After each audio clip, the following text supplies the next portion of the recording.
1号Pondscum。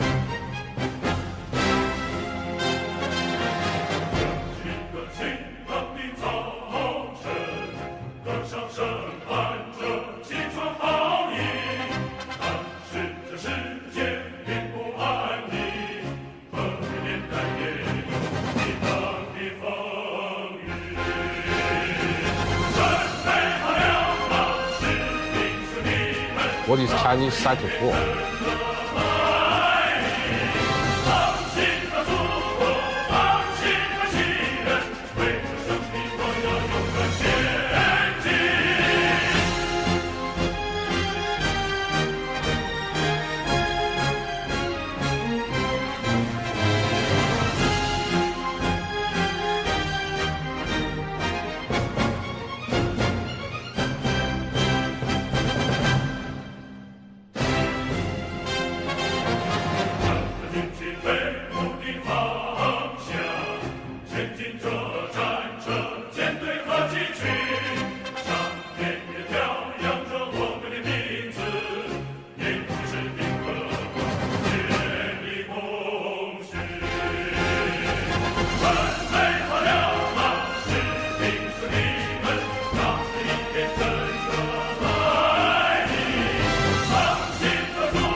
I never missed Chinese doctor.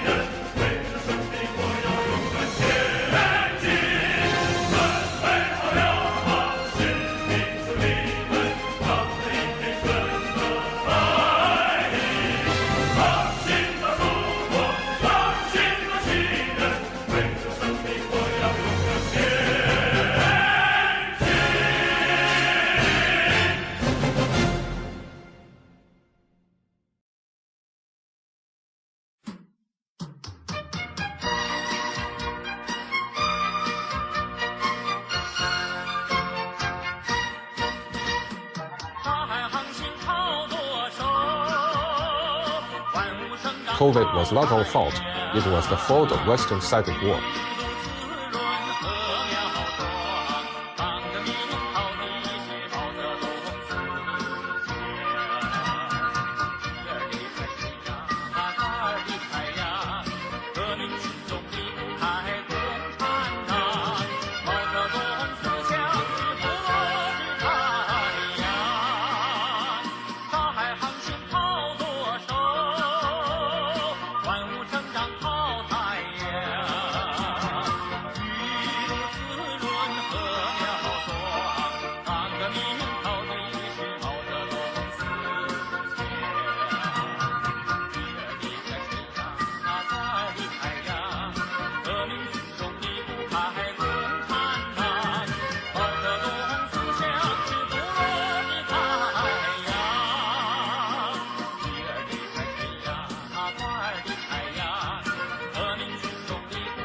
Call of Duty is just called normal life in China.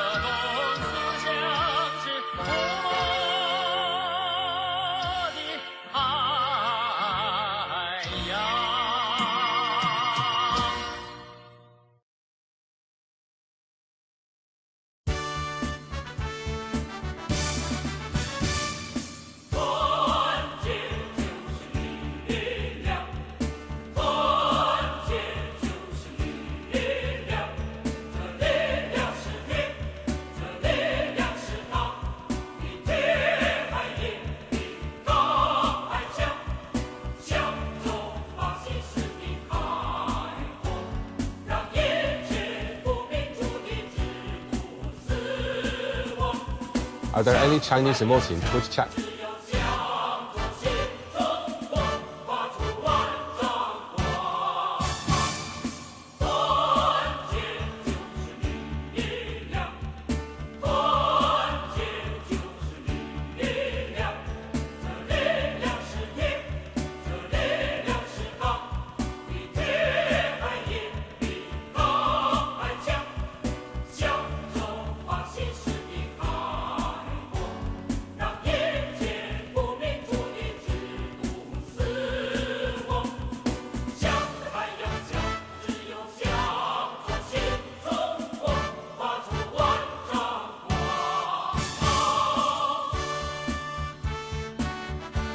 Oscar is fired for making illegal non-Chinese choice.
Guys, the tunes are so hyped on Twitch.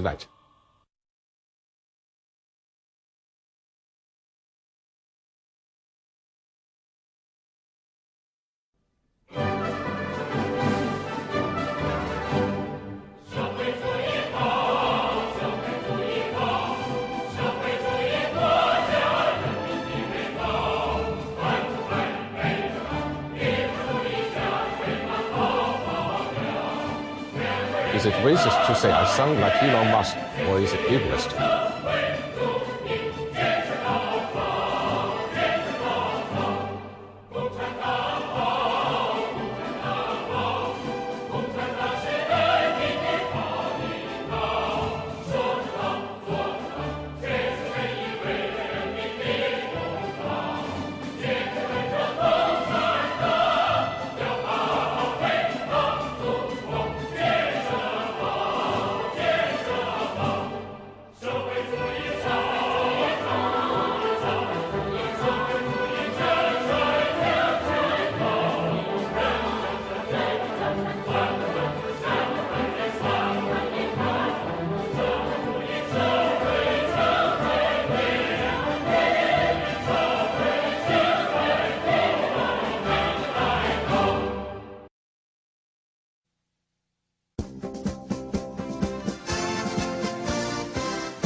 Please like and subscribe for the glory of cheer.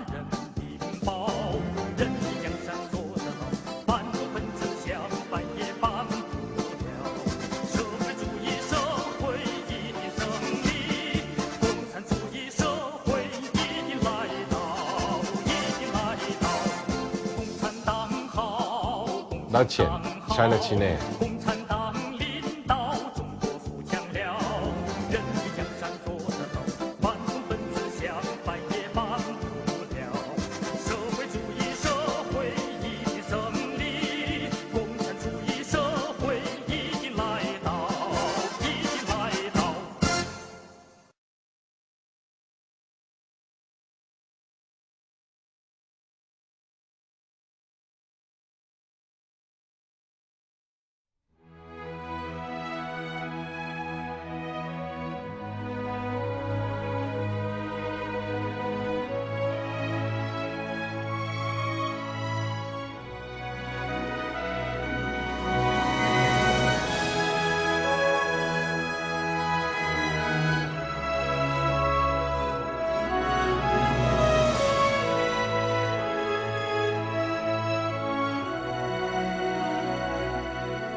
那播种的时刻，也播种汗水。总有生命的坚韧，不说那苦和累。在那收获的时刻，也收获笑容。人民是大地的灵魂，让我感一回回。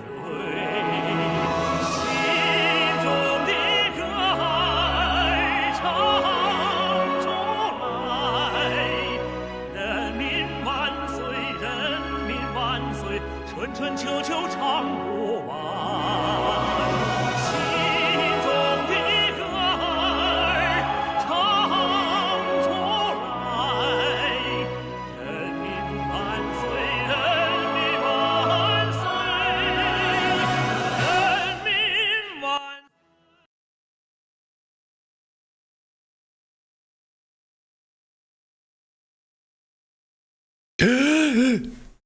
Yeah, but go. Whoa. Flown through space. Smug, I know you haven't decided on where you want to go yet, but I've got a pretty good idea of where we should go. I decided where we want to go. I told you I wanted to go to a sweatshop. We're doing more trade war stuff. I literally we talk about this every single time. We have a fight every single fucking week. We can't decide where to go for the intro. I told you. You said it was my week. We're going to the sweatshop. Okay. You said sweatshop. What if I one up you? How about the planet China? There's a planet China? Oh my yeah, god, dude. Oh my god. Okay, let's go. Let's go. I've checked the scanners. It says you're from the planet China, and we're about to land now. That doesn't... What? Planet China. That's a scale. The planet China. Why is your TARDIS bigger on the outside? What do you mean? Oh my god. Okay. All right. Like I'm not happy about being in the TARDIS, but we can get out there. What's wrong with the TARDIS? We can. Dude, it's not a good setting for an intro. I want to look. I again, like we'll go to the sweatshop. Okay, I'll get everything unpacked. I'll get the cameras out, and then we'll film our intro there. Oh, I mean that would be pretty good, wouldn't it? With all the workers, then we could be like, yeah, exactly, "Where are we in a sweatshop?" And then I could be like, "I'm sweating." Yeah, and then we could do that like sewing thing. And then we could tie it to e-girls. I'll be like, "You can buy my sweat," you know? Yeah, that's like good coverage. Yeah, you could do that. Sure, I don't want any coverage of your sweat. I think that's the thing. There's I good want sweat the least coverage on of. this. I don't need sweat coverage. Just punch in, dial it in. Let's go. We're already landed. You can have a little peek out the doors. Go on. Oh my gosh. I'm so what? Wait. So is this a did we travel in time or in space? Because I know you can only do one of those at a time. Going by this little scanner here, it says neither. What? Yeah, have a little look. Bro, this is Earth. Oh my god! Oh my god! Close the doors! Ah! Okay, shit. Right, okay, yep. I should have noticed when we were flying over. There was a cloaking field over Tiananmen Square. I knew that. I knew that didn't look right. That seemed like a problem. That's right. Okay, well. That's right. The whole world is China now. That's crazy. Today, it happened today. Apparently, yes. We didn't actually move. We just kind of did a little lap around Earth and came back. Yep. Well, China took over. My people have won, and now it's time for me to finally unveil my disguise. Okay. Oh. Ah! Wrong disguise. There you go. Whoa! Oh! Is that racist? Oh God! What's going on? This is. Well, I can finally reveal my real nature, my true nature. Huh? No, dude. I just No. I mean, I had a buccal fat extraction. That was like 6 months ago. No one noticed. A buccal fat extraction. You know, like just makes your cheeks pop. Just makes your cheeks pop. You know, it's just like they pull out a little bit of that baby fat, that hard to stop baby fat. You know, it gives you that angular. Look at these contours, dude. All I can say is, you know, no matter what, we'll still love you. You know. Thank you. whole team's I'm got seeing your two of back. you right now. Well, there's Wait, two no, of us. I'm not seeing. Wait, there is two of you. Who's this dude? Huh? There's a guy. Wait, what do you mean? It's like a fish guy. It's like an He's been ambiguous there the fish whole guy. time. Look. What are you talking about? Yeah, but what's he doing? He's just staring at you. Yeah. Did you do something wrong? Is he mad at you? No, I don't know. He seems. I think he's got a gun. That's a gun. Yeah, but he's not like pointing it at you. He's just like it's just kind of like hanging. He's just holding it. Yeah, but he is looking at you. Like he seems to really be paying a lot of attention to you right now. I don't know what he wants you to do, but I think you should do it. Maybe he wants me to bring up chat. Whoa, whoa, whoa, whoa, whoa, boom, boom, boom. Yeah. £1 tariff tip US. Whoa, yo guys, what's going chat. on? What's going on? Proxy fish. What's going on? Doctor Who's crashing out. The new episode is genuinely horrific. Oh my god, we're talking about that at the end of the show. It is the worst thing I've ever seen. Yeah, I made Smug watch it. Me, I was like, you got to watch it. It turned me into the quartering. That is the worst fucking piece of media I've ever seen. I am now a racist, fascist, Nazi. Everything that the right wing said about involving people of color or women in television shows has come true. All of our worst nightmares. There was no point defending it. Star Wars did lead to this. It is in fact the end of the world. That was truly the worst thing I've ever seen in my life. Yeah, it was pretty rough. Patchikut, my beloved. You're beloved. How's it going? I am beloved. Yeah, there's a fish guy. Let's see if chat can figure out. I wonder if chat can solve this augmented alternate reality game. Yeah. This ARG. I wonder if why I are wonder you if chat... saying Winnie the Pooh in chat? You know, but you'll get our TARDIS impounded. Yeah. I wonder if chat can figure out the fish guy puzzle. What are you looking at there? Huh? What? You're looking at something. You don't. It's sorry. Huh? Nothing. I'm just taking a look. Come sit down. Come sit down, dude. Come sit down. All right. Fine. With your weird fucking eyes. Chat, what do you think of his new eyes? Sorry, I keep psychic warring. I need to be careful about that. I know. I've been psychic warring very hard this week. We had this whole argument, me, Oscar, Smug, about Smug's fucking eyes and how he looks more like a fucking Muppet. Yeah. And is he cuter, chat? Like Does he look cute? I love his new eyes. I'm gonna get LASIK. Yeah, but Catasetinai only likes cute things and behaves very strangely around them, so that's actually not going to be the new eyes are uncanny. So this is a rough draft. But I'm gonna get LASIK. A bit rough though. That's true, yeah. I'm gonna get LASIK. Okay, we're gonna finally ungoogly my eyes. I like this though. You like that? Oh, that's so gross. He's an alien. He's an alien, chat. It's okay. I can do that in real life as well. Actually, that's one of my talents. Both your eyes look outwards. I can. Your eyes yes. aren't autism friendly. Too much direct eye contact. You might. Yeah, that's true. Yeah. Well, yeah. Yeah, stop spiking the camera. I should be on top of your antenna. Sorry, yeah, I'm sorry. I'm jimming the camera too much. I'll just look at you. Oh dear. Yeah, okay. How's everyone doing? The bombastic side eye? Yeah. Yeah. Oh god, the OG eyes are better. That's just because you're used to them. We'll see. This is like when they ruin shows by like switching animator. But that's good for me because I want to fire Oscar. So that actually solves multiple problems for me. Yeah. He's giving me a lot of sass, some mysterious a lot of character in the waiting room said Oscar got fired for something. I don't know. I couldn't work it out. What? So wait, huh? Oh no. There was some guy talking in the fucking waiting room, and I thought it was you leaving your mic on. Oh, I didn't understand it. I don't speak Chinese. Yeah, no, me neither. Me neither. But we all will soon, very soon. It's gonna be China time. Okay, so, yeah, we're doing a little bit. This is kind of a bit of a follow-up from the tariff story, but mostly it's about China's new trade war. Because there's some weird mixed narratives on it that I thought would be interesting to talk about. Especially because, Wiz, are you capable of pulling up a TikTok? Do we have the technology in the TARDIS for you to pull up a TikTok? Depends. Yeah, see, watch him fumble. Watch him fumble. It's a funny TikTok. I just want to look at this as like kind of the baseline because I think this establishes everything that's going on, and then we can kind of have a little look at it in a bit more detail. I might just be able to. I might be able to jerry-rig some things here. Let me beep beep beep beep beep beep beep beep beep beep. Making noises with your mouth does not actually make you fix the problem. That's literally how the fucking TARDIS works, bro. I don't know about you. He makes mouth noises? That's terrible. Yeah, it's a trade war! China trade war! Did you know? Did you know that everything is made in China?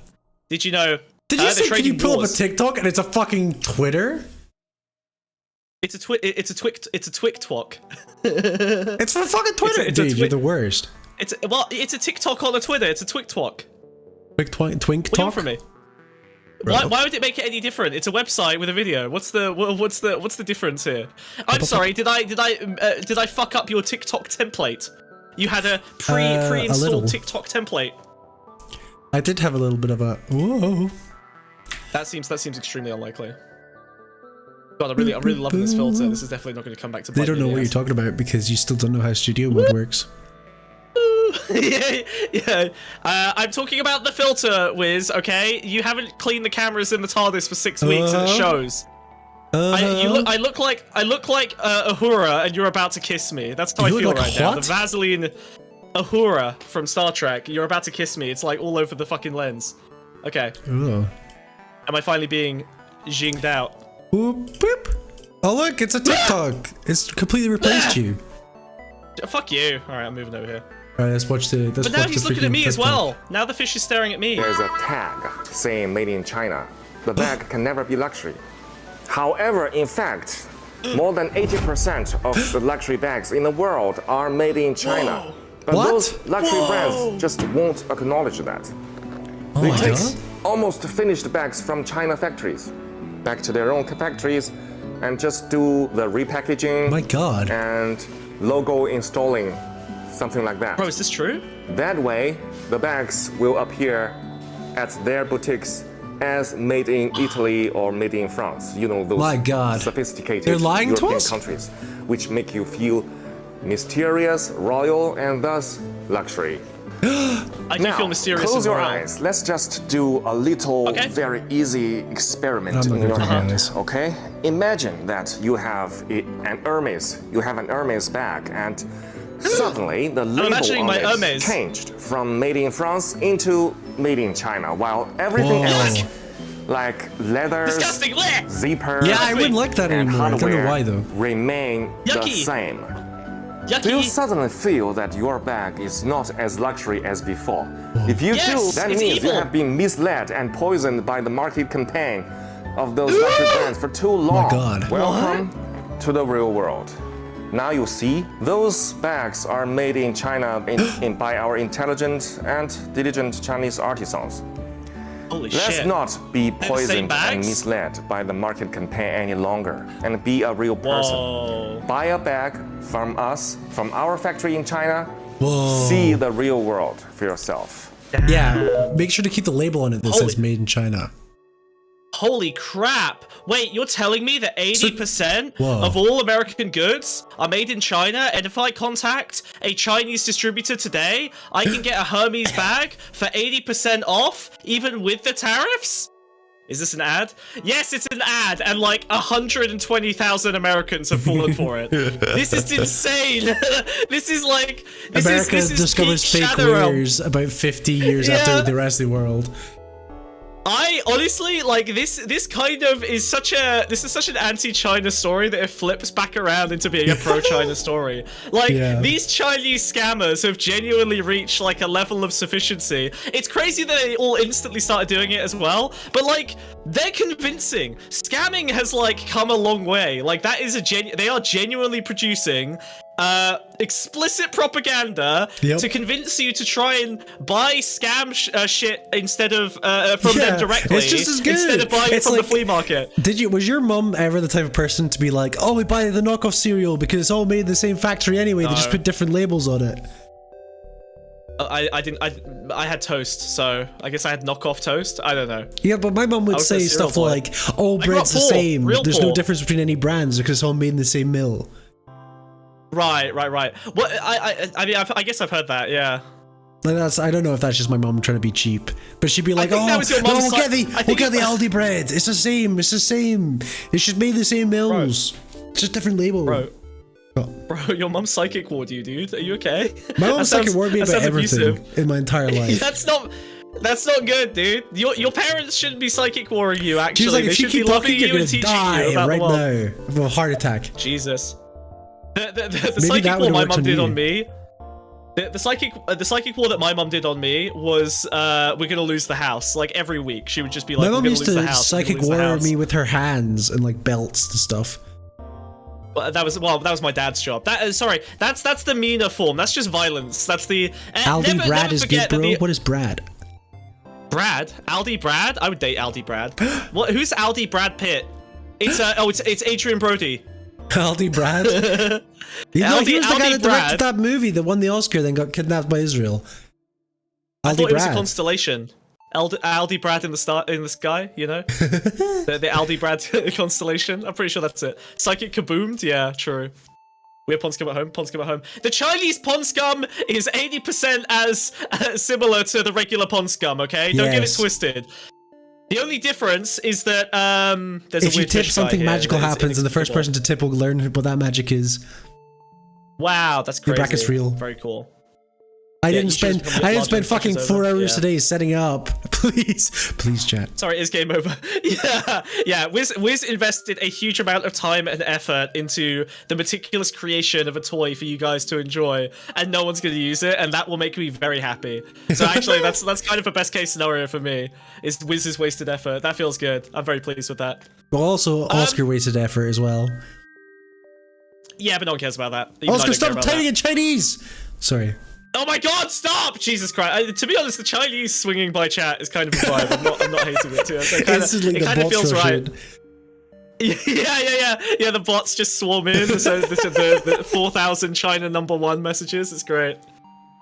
Oh god. But yeah, so okay, so I think there is some nuance here, but basically there seems to be a general view on American Twitter that this is a legitimate offer from these factories. And the way that the factories are tricking people is that these factories, many of them do actually supply luxury brands. They do actually have direct contact with luxury leather providers and luxury materials manufacturing, and they have good processes. And this is the thing that's very interesting, is that everything he said is true.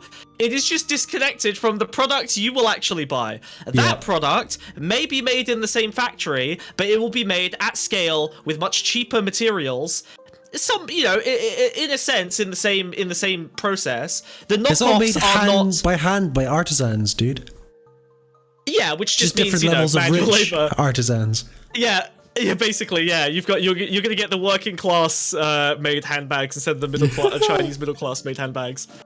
But yeah, no, they obviously replace all of these materials for the knockoffs. So people are now buying en masse crap from, you know, Temu or whatever. There are other TikToks from like Chinese. Dude, that's something I meant to talk to you about. What? I have watched.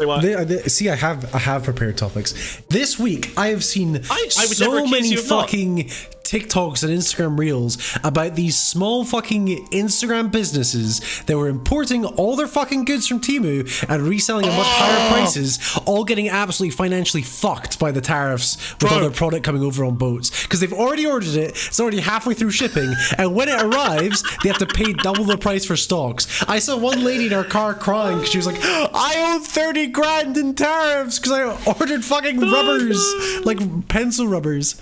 Or erasers, she called them. God, drop shipping is so funny. That's hilarious. Dude.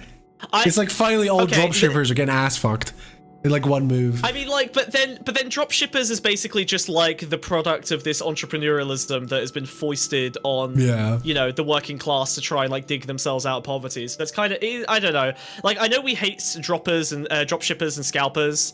But like that is again a whole system if they had good money coming in, you know. Yeah, exactly. It's like an attempt to scrabble towards the middle class. But you know what? I saw TikToks where they're targeting exactly that demographic. There there were women who were like doing little role plays of American investors flying into China to pick up a bunch of cargo to then fly back to America to dodge the tariffs. They were explaining how you can buy like 200 bags and just fill a bunch of suitcases and did you see that basically ship Apple's them been yourself fucking doing manually that as well? Apple has been Oh, yeah, flying Apple- they learned fucking it from iPhones Apple, over in you're right. airplanes. You're right. They 5 cargo planes filled with iPhones Yeah. over the border as like an emergency. It's Fucking crazy. It's insane. literally like the fucking. It's like the fucking last helicopter out of Saigon. Like they're literally trying to like. Not only is this policy just like so stupid for international trade, but also now it has an actual tangible environmental effect because of these fucking loopholes. Everything's just gonna get fucking airmailed. Yeah, which is crazy because shipping is way cheaper in terms of gas than in terms of like emissions than planes. Like planes are the worst case scenario. Yep. Shipping containers are actually like super efficient, energy efficient in terms of emissions. Especially now that they've cut a lot of the like the sulfur based shipping fuel that was kind of creating acid rain and destroying a bunch of the sort of atmosphere over the oceans that they were shipping over. Yeah, but that sucks because now that those like sulfides or whatever have been cut out of the atmosphere, global warming is accelerating because it turns out they were both pollutants and cooling the planet because they would reflect more sunlight. So we accidentally did geoengineering. We then went, oh shit, we should stop doing geoengineering, and immediately we end up with another runaway heat system. So like, it's like 14 layers of fucked. But yeah, so we've got these Chinese propagandists who are now trying to encourage people to go direct to them, and it's just kind of built on. He blinked. Dear Winnie the Pooh, if West Taiwan is so great, then why hasn't it made one of the best games of all time, Nine Souls? Chatmate, you call me fuckface. Jeez, don't call me that. He's so fucking rude. Jesus. You know that? Why is my? I don't even know what Nine Souls is. Stop yelling at me. God. I love Nine Souls, dude. I'm fucking obsessed. Wait, the fish €5. guy plays Nine Souls? Thank you. Apparently. Awesome, dude. I love Nine Souls. What is Nine Souls? Nine Souls is fucking awesome. It's like a Souls-like, but it's like Hollow Knight Souls-like. Oh, so bad. I thought that was Wukong, Black Myth.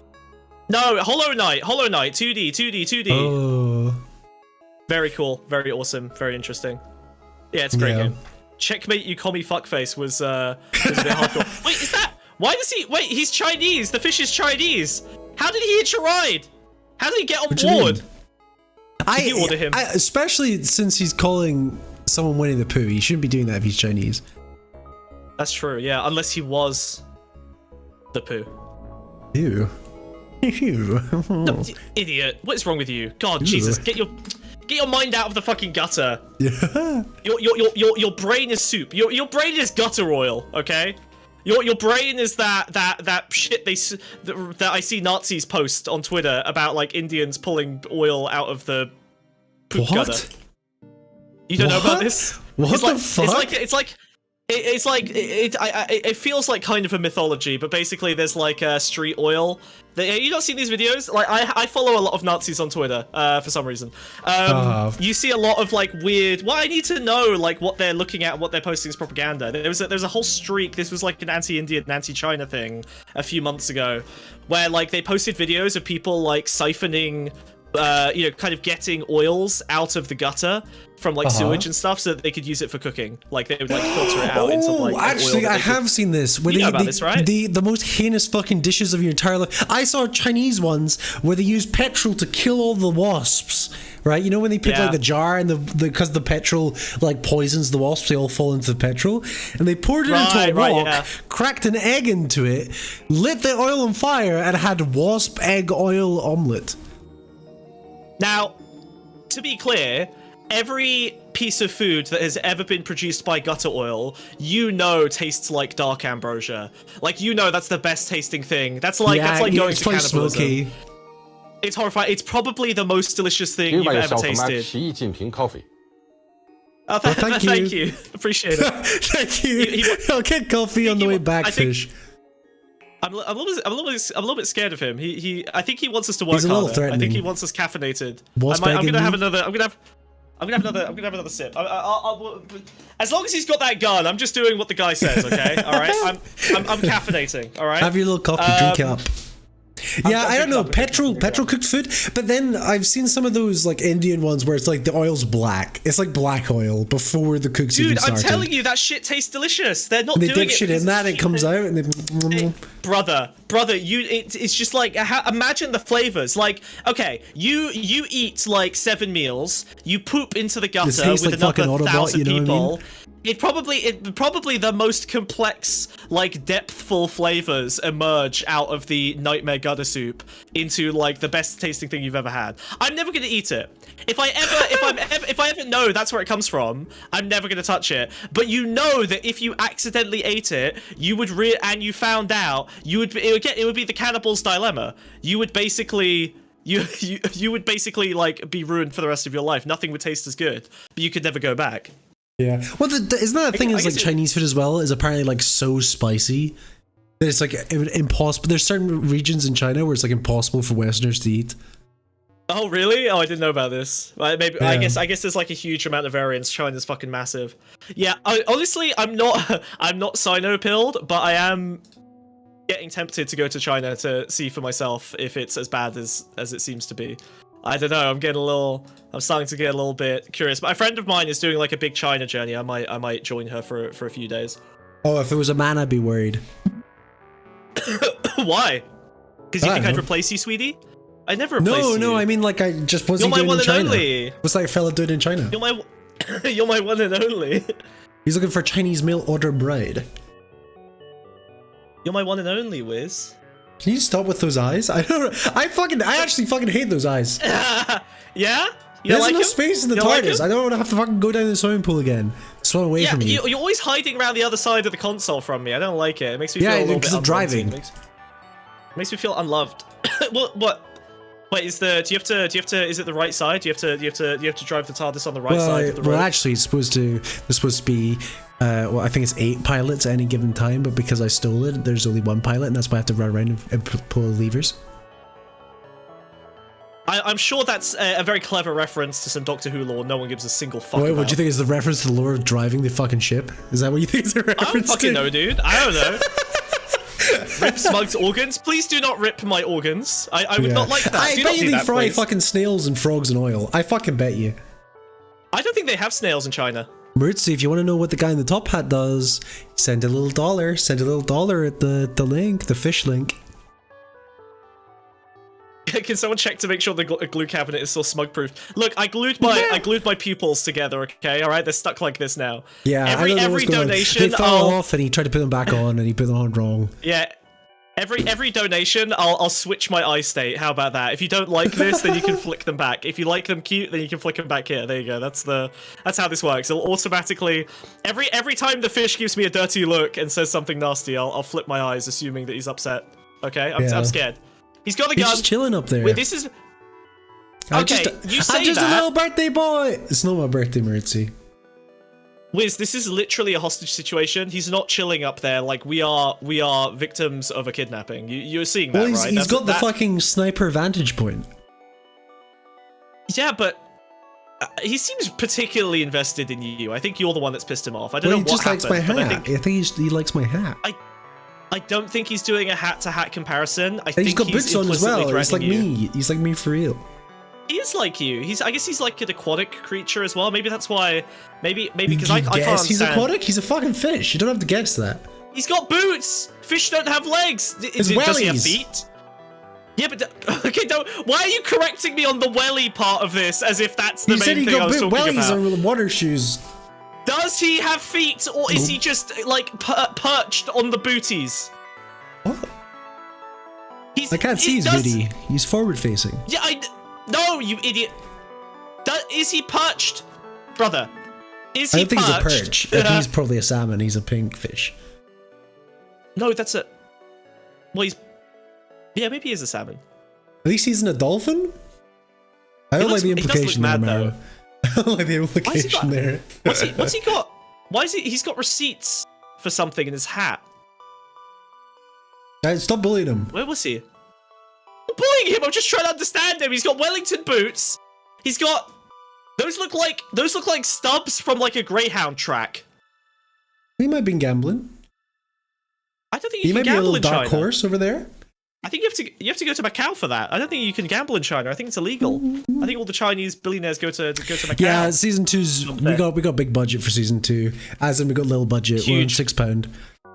Please donate. Yeah, Thank you. As Love you can see, the budget is decided by that bar along the top. yeah, budget is £6.30 right now. Yeah. You can help. I'm scared. Please tell me the fish is gonna end small. Ah! No! Why would he? What? Why is he self-referential like that? Why is he talking in third person? No, but wait, no, he's asking us to tell him something. The fish is gonna end smug. Please don't hit me. He said, please tell me the fish is gonna end smug. That's so ominous, dude. He's threatening you. What? Why is he threatening me? He's not even looking at me. I know. Thanks, he's not even giving me side eye. I don't like that. Can we? Okay. All right. I think he wants us to get. I think he wants us to get back to the topic. Yeah, the topics. He's like. Yeah. What's it called? Ringing the bell. He's sensitive about his boots. That makes sense. Yeah, well, the boots are a luxury brand that is made in China and then white labeled in a European country. That's the same with his hat and possibly firearm. Yeah, but yeah, no, the scamming thing's crazy. Like, wait, did you? I saw this. I can't remember which video it was, but I saw this crazy thing on like the new scamming infrastructure of China. Like, they accidentally built the world's best like scamming fortress in Macau because they used the triad to do. Well, actually, I want to talk about this because this is crazy. Like, China just seems to come up with like the best practical solutions for everything. They're usually evil solutions. Is that what you call it? Do to the Muslims? Is that what you're calling it? I mean, to be fair, they even, like, in terms of genocides, they do it a lot more pragmatically and effectively than Israel. I'm just saying, like, actually, the Chinese are getting away with their genocide a lot more effectively than the Jews are. So, you know, that's just me. That's just my controversial opinion, all right? That's not, God. You know. What? I'm just saying, the Chinese are better at genociding quietly than Israel. If Israel genuinely wanted to do a genocide, I think they are doing it, but if they wanted to en masse do a genocide, I think they'd probably be a bit more subtle and a bit less insane about it. I think they'd be kind of less crazy. Yeah, they should hire the Chinese to conduct their genocides for them. Oh, it's strangers on a train. You know, you've got Netanyahu and Xi on a train, just like sitting next to each other, and they're like, "I'll genocide yours if you genocide mine." What they need is the Chinese equivalent of IBM for the Nazis. You know what I mean?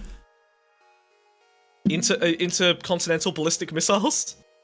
What? You know how IBM designed the concentration camps? No? What? Do you not fucking know this? Dude. IBM? As in they came up with the logistics company. What? Yeah. But there was no software back then. What were they using? Yeah, but they did logistics solutions. The IBM's been around for ages. That sounds like a TikTok that you misunderstood. There's no way that's real. Chat will have my back on this. Chat will have my back. They did Holocaust possibly logistics. The fish. Yeah. Wikipedia the IBM article. helped design the concentration camps. Yeah. IBM and the Holocaust, the strategic alliance between Nazi Germany and America's most powerful corporation. What? Yes, dude. How do you not fucking know this? How the fuck? I don't know this. This is insane. Yeah. Jesus. They designed the infrastructure for the concentration camps. They created the Holocaust death camp punch card. Yes. Absolutely. In the national census of Jew tracking. They created Jew tracking technology. Yeah. Brother, what? And this they're just allowed to continue to be the greatest company of all time ever when it comes to computers. Oh my god. I mean, they're like, yeah, we're nerds now. Forget about all the other stuff we did. That's crazy. Yeah. But I'm sure IBM's not been up to any such shit since, right? I mean, definitely not involved in anything else. Well, it seems like they were doing the German census before the Nazis came to power, and then yeah, I'm sure they just fucking alter any of their tactics when it came to making camps. No. I just mean like, this is so fucked. Yeah, I'm sure IBM were innocent. Yeah, definitely don't read that paper. Wait, what have IBM done now? And well, it's just very likely they've been involved in a lot of other political operations. Cough, cough, CIA. Do you want to be a bit more explicit? No, only because I'm shooting out conjecture. But I know for a fact they were involved with the Nazis. Okay, right. It was only recently declassified, I'm pretty sure. Right. I guess you've got that, what do they call it, like USC East or something. There's like a giant server farm that like Amazon and IBM maintains for the CIA to use. Like, I get that. Them being part of intelligence infrastructure, that's one thing. All I'm saying is Israel should use Chinese IBM, you know what I mean? What is Chinese IBM? What's the biggest Chinese technology company? Tencent, I think. Yeah, I think Tencent, right? That's the best way to do it. Server hosting in. Sorry, we should get Tencent to design the Uyghur camps. I feel like they probably are already doing that. No, the Palestinian camps. Please.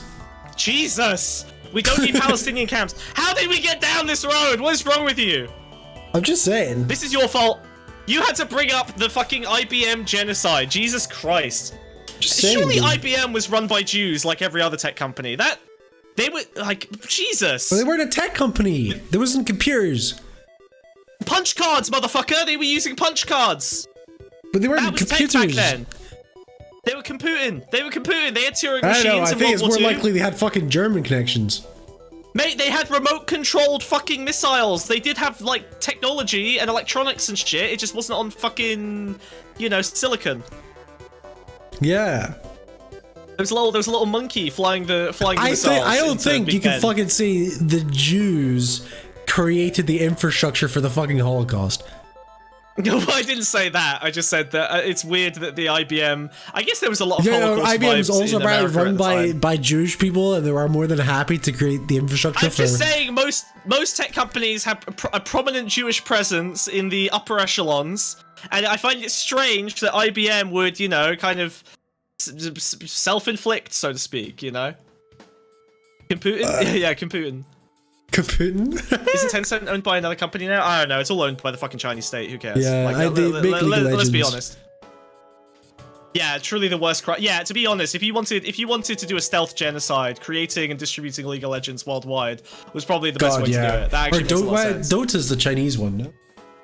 Hey, shut up! No, Dota's the fucking Valve one. Okay, that's the good old American values. Chinese play Dota over League of Legends, right? No, the Chinese love League of Legends more than Dota. No, Russians play Dota, brother. Back me up. Smug said I've done no research to stream, and I continue to be more informed than him. The Chinese play League of Legends, they play Valorant, and they used to play StarCraft. Yeah, but not as much as they play Dota 2. What's with the fish? No, Dota 2. There's a link to the fish, salty squid. There's no Chinese. But look at the pinged There's comment. no Chinese in Dota 2. I never see it. It's not real. Yeah, because you're not fucking good enough.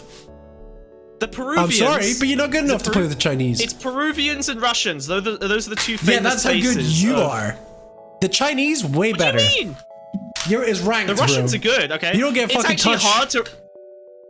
It's hard to rank up in Dota 2 if you're saying the N-word and getting banned every 3 games. The Russians are high skill, That's what I'm saying. You're low ranked.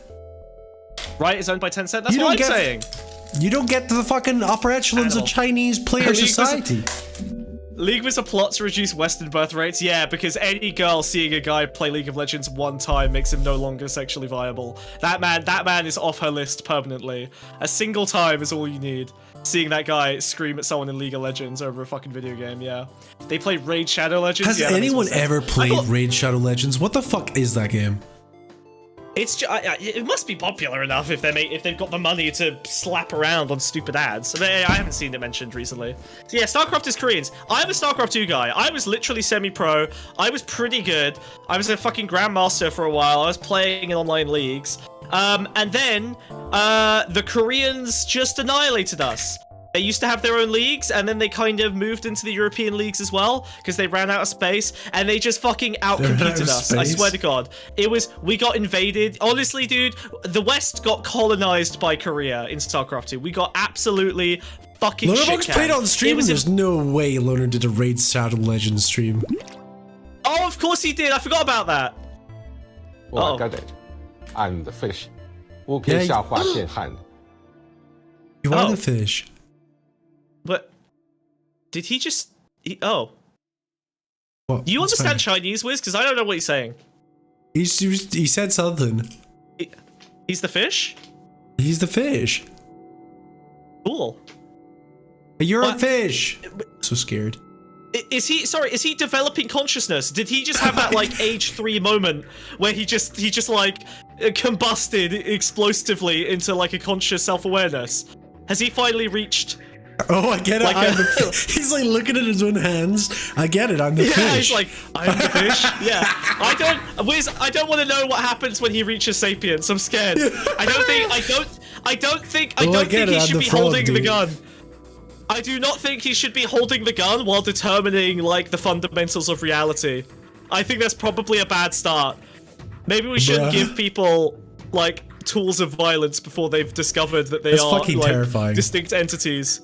That's the worst thing I've ever seen. That's it's horrifying. very scary. I don't like it. Yeah, it's okay. It's okay. You are the fish. Oh. You're the fish. I like fish. I'm scared. I don't want to make conversation with him. You like fish because then he's gonna think you mean you eat them. You eat fish and chips. No, I'm a frog. I'm a vegan. Oh. I don't eat fish. I respect you. I eat lettuce and leaves and cabbage. I'm a little snail guy. I just don't like the ambiguity. He's just like, I'm not quite sure what he wants. He's just staring you down, doesn't he? He definitely wants something. Like that's all I can gain. All I can glean is that he definitely wants something. Get the fish away. I wish we could, but he's got the gun. I've got nothing. I left my shotgun in my other pants. Yeah. My other shell. Yeah, I don't know if I can. Also, I don't know if it's fair to like a toddler walks up to you in your house with a gun. Are you really going to deploy? Oh. Are you going to deploy castle doctrine? You're the toddler in this area? What? No, the fish is the toddler. He's just achieving sapience. You just said you're the gun. No, oh my god, dude, keep up. You can't follow a single through line. Jesus Christ. You're an animal! An animal! Anyway, trade war. So yeah, the scamming thing is kind of crazy. Wait, I just want to talk about because this is my last simping for China episode. I promise. Okay. Their solutioning is just like so pragmatic and anti-moral. Like they just don't give a single fuck about aesthetics or anything. So they had this big problem, right? They had the triads, who they pushed out into Macau, which is like an island or something, you know, off the coast. And they basically threw the triads there, which turned it into a fucking criminal, you know, kind of like essentially a crime nation. Like it's literally an organized crime. Ah! Did you watch the Facebook whistleblower hearing? The what? The Facebook Why are you excited whistleblower about hearing? that? No, I haven't. Do I have to? Do I need to? The Facebook whistleblower. What were they whistleblowing about? Which whistleblower? Which whistleblower? This fish is so scary. This fish is terrifying. I don't know. Wait, because I might. Oh, Sarah Wynne Williams. Oh, I know a lot about her. I didn't know she had a fucking hearing today. Jesus. Was that today? That's probably why I missed it. Meta. Oh, this is related, dude. Meta whistleblower tells senators Facebook worked hand in glove with Chinese government to censor posts. You know what's crazy? You know what's crazy? I literally just read an entire fucking book about this. So I am actually, well, just by sheer luck, I read a book called Careless People, which is about a New Zealand diplomat, the first foreign policy advisor who ever worked at Facebook when they had like fucking whatever 50, 100 people. And she basically talks about her start to finish journey, helping Facebook become a politically operative company, and her terrible regret at accidentally helping them get better at politically maneuvering. At the start, she was like kind of an optimist, and by the end, they basically destroy her life. She has horrific medical problems that debilitate her. Like, they basically just destroy everything about her. But at the same time, it's horrific. What did she think would happen? She was a retardedly naive optimist, dude. Like, I've got no... It truly is just, like... She was a New Zealand... like, she worked at the UN. She was a diplomat. She believed in the value of institutions. She got disillusioned with the United Nations. And then she... Hang on, let me try and remember. Let me look up her name, because I did just literally read this whole book. By the way, guys, so I can finally there's Mina emotes in the Twitch chat, and there's a bunch of GIFs and stuff. Bro, it's the book by the whistleblower. Okay, cool. Sarah Wynne Williams. Right, I literally read the entire book. You read her book? I swear to God, like 3 days ago. Mina donates and demands that we look at this, and I've literally read the book on this exact subject. That's awesome. I have all of the information we could possibly need. So the China thing's crazy because basically what happened was she was desperately trying to fight the internal structures of Facebook to prevent them from going into China. She kept saying like, well, China's going to demand that you, despite her censor making the technology for for them to be there, like in the first place, to be political operatives in the first place.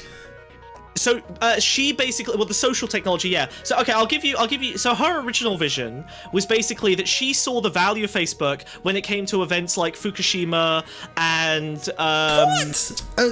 Fukuyama.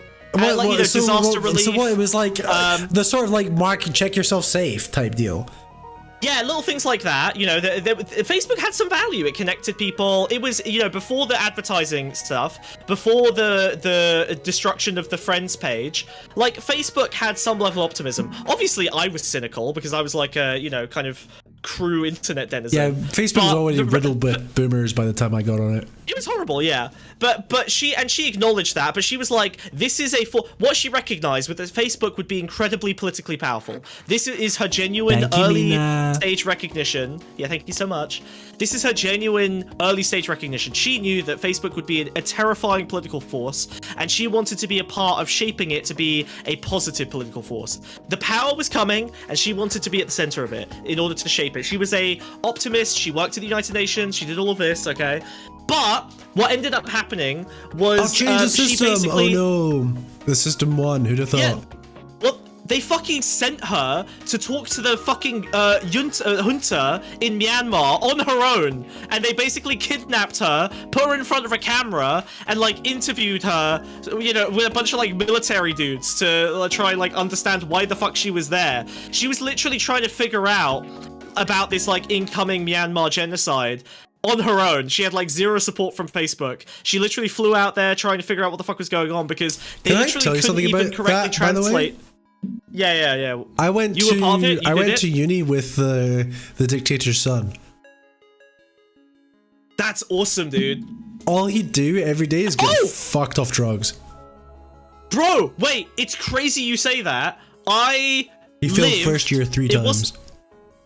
I lived in my first year. I lived with some like Burmese children of like aristocrats, and they were also just like meth addicts and insanely rich. Yeah. Well, he'd insist it was called Burma. He'd be like, Myanmar. So did my guys. Yeah, they would always call it Burma. And they were doing meth in the kitchen, so I couldn't cook in the kitchen for the first year. They do so really much drugs. They lived in the fancy halls, and the reason like we became friends is because they'd have parties because they'd like had money, you know. Right. Myanmar was such a clapped country.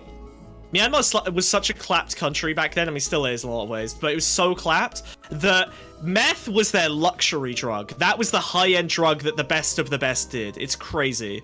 Terrifying. Like that was the shit that. It's insane, right? Fucking crack was their shit. It deranged. I want meth now. No, stop! Don't do meth. We're not doing meth. As someone who's on meth, it's really not that much of a luxury. Yeah. The FB whistleblower hearing is kind of nuts, though. Well, I mean, I imagine, unless there's some, like, new shit... Zuck's fucking there? That's fucking crazy. That's so funny. Jesus, that's so fucked up. Especially because, like, she ended up on, like, bad terms with Zuck as well, even before she ended up whistleblowing. But anyway, the China thing's really interesting because she was basically continuously fighting against them being in China.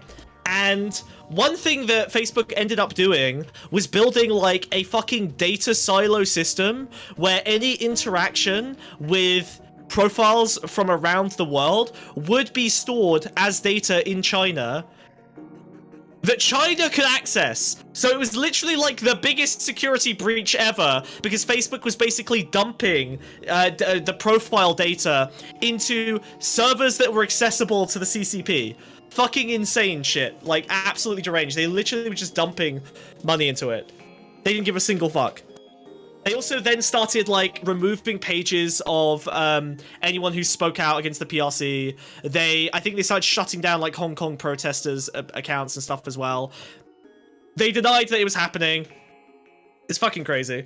Like, China was their white whale. Like, Zuck was fucking obsessed. They literally they had an office with, like, 100 people in China without Facebook being allowed in China. Like, they just weren't allowed in there. It was crazy. But they just, like, kept dumping billions into the investment. They literally are suing her $50,000 every time she mentions the word Facebook. Why? Because it's not the real name of the thing anymore? What? That's so weird. Because it's slander, isn't it? What, to call like them everything Facebook? Yeah, well, no, to like say that Facebook is doing something. Right. I guess so, but it's only if you any claim can't she makes about prove it Facebook was have to be happening, I guess. slander. Yeah, this is very, very strange. But yeah, Facebook also like started releasing random apps in China completely illegally. They were like releasing like little mini apps that were like not associated with the Facebook name to try and like get a hold of the like the user base there so that they could then convert them to Facebook later. They had just like 12 apps in China. Yeah, it just wasn't allowed. That like they weren't allowed to sell in China in the way that they were doing. It's absolutely insane. Zuck literally made DeepSeek? Wait, what? How does that make sense? How did he make DeepSeek? What, they yoinked fucking Llama or whatever, and that's crazy. Yeah, it's very insane. I feel bad for her because shit. She had a really fun, you know, the stress of like of her job and stuff. Like it seemed like she well, she had a really bad childbirth experience, and then she basically was like she had like internal bleeding. No, but she had her child.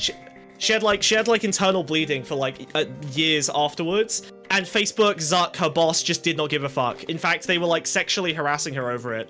Like her boss would basically like he would video call her while he was lounging on a bed like fucking Zach Brannigan, and would basically be like, "Where are you bleeding from, honey? Can you be more specific?" God. He was literally like insane shit. He was literally like, you know, harassing her about like her internal bleeding sexually. Like that's how deranged these people were. This guy was like a Republican policy advisor, by the way, so he was like the sort of US government you know, representative that started working in Facebook to give them a bit more political sway. Yeah, absolutely horrific shit, and they didn't give a fuck. Oh, and also they're fucking like their chief operating officer, the this like I can't remember her name now, but they're like the famous woman who's like sort of Zuck's right-hand woman, would like invite her to bed to like stroke her hair, and she'd do this with all of her like female assistants. It was like this really weird like kind of that's some Severance maternal shit.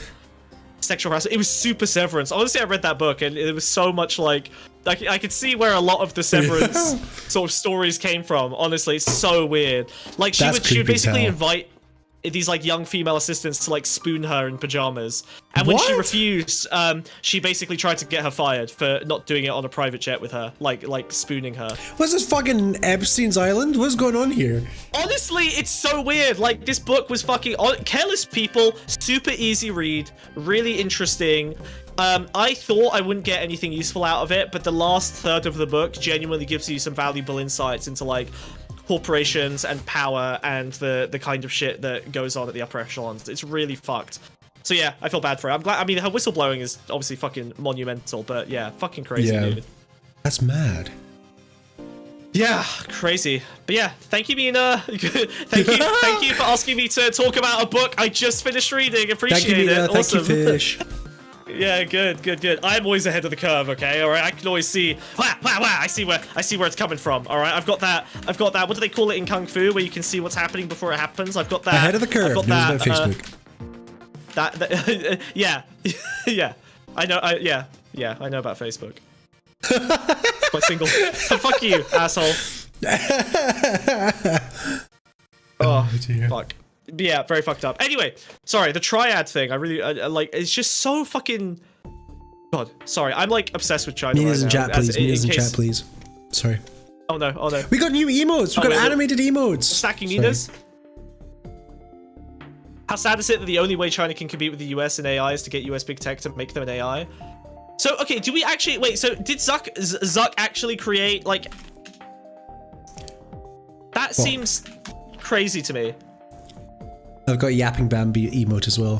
Why in January, why did Zuck say that DeepSeek has some novel innovations that he hopes to emulate? Like what? Bruh. What he assumes evidence the do we public's not have going to be informed on it, right? You can say anything. Sure, but like I'm not seeing. We hope the iPhone shows us a new way to think about living. But that's something Apple would say. Oh, former Facebook whistleblower claimed that DeepSeek was based on Meta's Llama AI model. Based on is very different. Like, isn't Llama an open source model? So, like, I'm not surprised they started from an open source Stop base. linking That's kind of the point. frog's leg recipes. Don't fucking teach the fish that. Get fucking owned, dude. please send me more ways to cook whiz, alright? I can't do all the whiz cooking myself on every show, okay? I need community support, please. Yeah, it seems like it's just based on llama. Like, look, I like a good conspiracy, but it doesn't seem like... Yeah, that seems like it's just based on the open source model. Like, China loves open source. They're obsessed with open source. They don't really have a... I can't link in chat. Or DM it to me and I'll take a look. It's gonna be recipes for frogs. It's open source. It fucking better be. But yeah, if it's open source, that doesn't really count as like Facebook made it. It's just that DeepSeek massively optimized an open source model.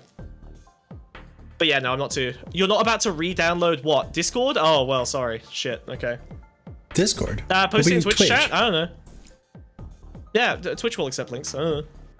Good luck. Love you. But yeah, anyway, So China had this problem with the triads, and what they did was they put them on an island that turned into Crime Island, and then they were like, well, we need a place for people to do gambling, so we'll just make it okay to do gambling on the island.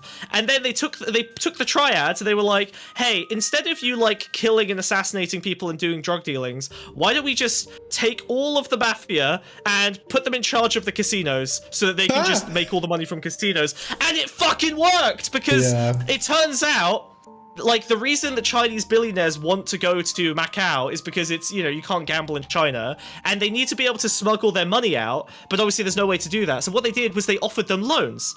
But the problem with offering loans is that you could run away, right? Like, if you take a loan to do a bunch of gambling, you need someone to enforce that. You need someone to collect. Yeah!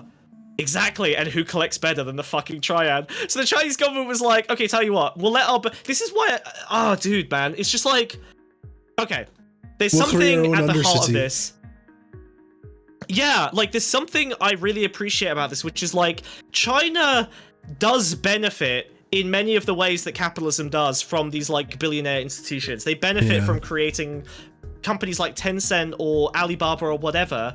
But it's like the same way where they own the unions, you know? Yes. They also own the fucking mob. Exist. But what seems to be really useful to them is that they delegitimize billionaires at every turn. Like, they have billionaires. You're allowed to be a billionaire in China, but the Chinese government is essentially able to yoink you away if you cross the line or, like, get too exploitative or, you know, talk back to them. You know, there's downsides. Oh, but, like, I contrast that, like, sort of aesthetic delegitimization with the contrast of the UK, where, like, conversations about a 2% wealth tax result in people going, well, then all our beautiful, delicious, wonderful billionaires who I love dearly and want to romantically kiss and cuddle will all run away from my country and I'll be left poor and destitute. And China's like... Not if you got someone that'll break their legs. Yeah, literally. China's like, everything you have owned, everything you've ever made is ultimately property of us. You did it in China, that money is still Chinese, motherfucker. You step 1 foot the wrong way outside of Chinese borders and we reclaim it for the people, for the Communist Republic. Like it's, you know, there is value to that, like, aesthetic delegitimizing it's such a shame of you just become a tanky. It sucks, yeah, and I don't want to be. You're like, wow, government-controlled gangs, so based. What has happened to you? It's because it's funny, it's cool. Like, you can't deny it's cool. I don't endorse it. To be clear, I don't endorse it, but it is cool, right? Am I crazy? Am I insane? Isn't it cool to I just like... Okay, the reason I think the triad thing... I'm a civil servant.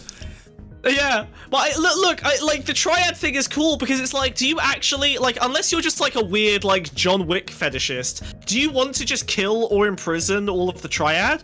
Or do you want to convert organized crime groups into useful economic systems? Like, that is kind of the best case scenario. I can see why I like that China is willing to do insane shit that makes no sense to anyone, but, like, in this weird, like, pragmatic, you just like their fucking video game system of a country. That's what you like. Yeah, literally. You're like, wow, these mechanics intertwine. The Chinese government are fucking, like, Hearts of Iron 4 enjoyers, you can tell. They're just like, oh, I'll just move this over here and that over there. You know, maybe 1,000 people will die, but ultimately this all, you know, the green swings. This is net positive for the country. This is so fucking funny. I love China, okay? I love China. It's a big, beautiful country. Yes, they're evil. Yes, their authoritarian model will hold socialism back for 1,000 years. Yes, they will defeat America and will throw back the course of individual liberty for 1,000 years. But you know what? At least they're good at doing it, all right? At least there's competence. I knew something was up with your shell being red. Yeah, at least the Chinese bad guys are competent. I'm sick of being bested by incompetent villains. I like that those guys are both evil and good at it.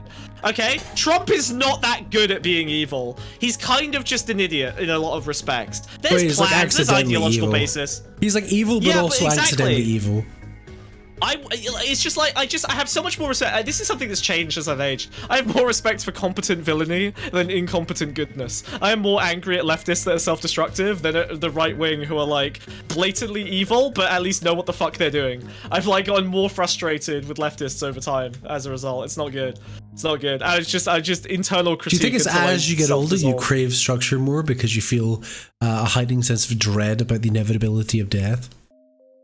I think as I get older, I realize that more and more of the structures, including the like big corporate mechanisms I'm a part of, are entirely run by incompetence and bureaucracy.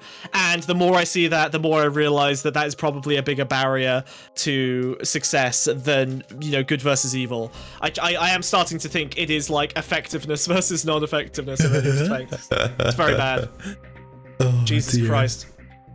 Oh, it's so brutal. Yeah. Yeah, you were born for it. I like the struggle. Yeah. Yeah. That's a shame. Yeah, thank you. I can't stand the authoritarian inside. Cyan, you're so right. The authoritarian inside. Yeah, it was. I knew that prophetic. song was about you and about him. Yeah. Well, all of my music is prophetic. Okay. I think all of it predicts terrible nightmares to come. All right. I think we've seen it get borne out too many times in a row. Okay. Racist praxist. Me. Digital girl, me. I don't know if she's gonna show up today. Actually, we might have Olive on later to talk about acceleration. Yeah, did you ask her? Exciting. I did, and she said she would, and she has not replied to me today. So we'll see. Did you forget? She's unfortunately a mother of 25 babies. Tadpoles, I don't wherever know. the fuck baby axolotls are called. Yeah. Salamanders? I don't know. I don't know how that works. Hello, love you. Coming to the show today? Question mark? No rush. Brackets. Rush. Alright, that's fine. Sorry, just doing some lines. Okay, we're done with China. Stop doing lines! No, stop it! Stop it! So yeah. Okay. Switches by ADHD medication, bro. It's True!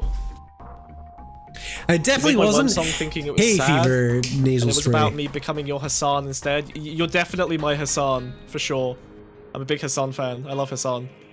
That song goes so hard. All the songs go hard. I think Galtari wrote an essay on this mentality. Yeah, send it to me. Show me Galtari calling me a fucking micro-fascist, okay? Alright, let's see. I don't give a fuck. I'm done, man. I'm done! I'm done with this shit! I'm done with leftist incompetence, okay? I wrote an essay! Alright, hyper-reformism! We're hyper-reformists now, alright? We're done with accelerationism! We're done with the doom and the gloom! We're hyper-reformists! Fuck abundance! Fuck accelerationism! Fuck reformism! We're going hyper-reformist! The assimilation of all frames! Okay, sorry. It's my anti-capitalist realism. Moth to a flame. They've got a thing called pedomorphosis? Axolotls have a thing called pedomorphosis? Sorry? Oh, they turn back into babies, right? Don't they turn back? Pedomorphosis? Shut up. There's no, they turn into pedos. Yeah, I think that's called being on 4chan for more than 6 weeks. I think that's the pedomorphosis. Jesus Christ. We deterritorialize? Yeah, we do. Is this why you're a Starmer fan? Starmer, he's not that competent. He's okay. He's definitely not competent. I don't know what the fuck. He's definitely not tanky.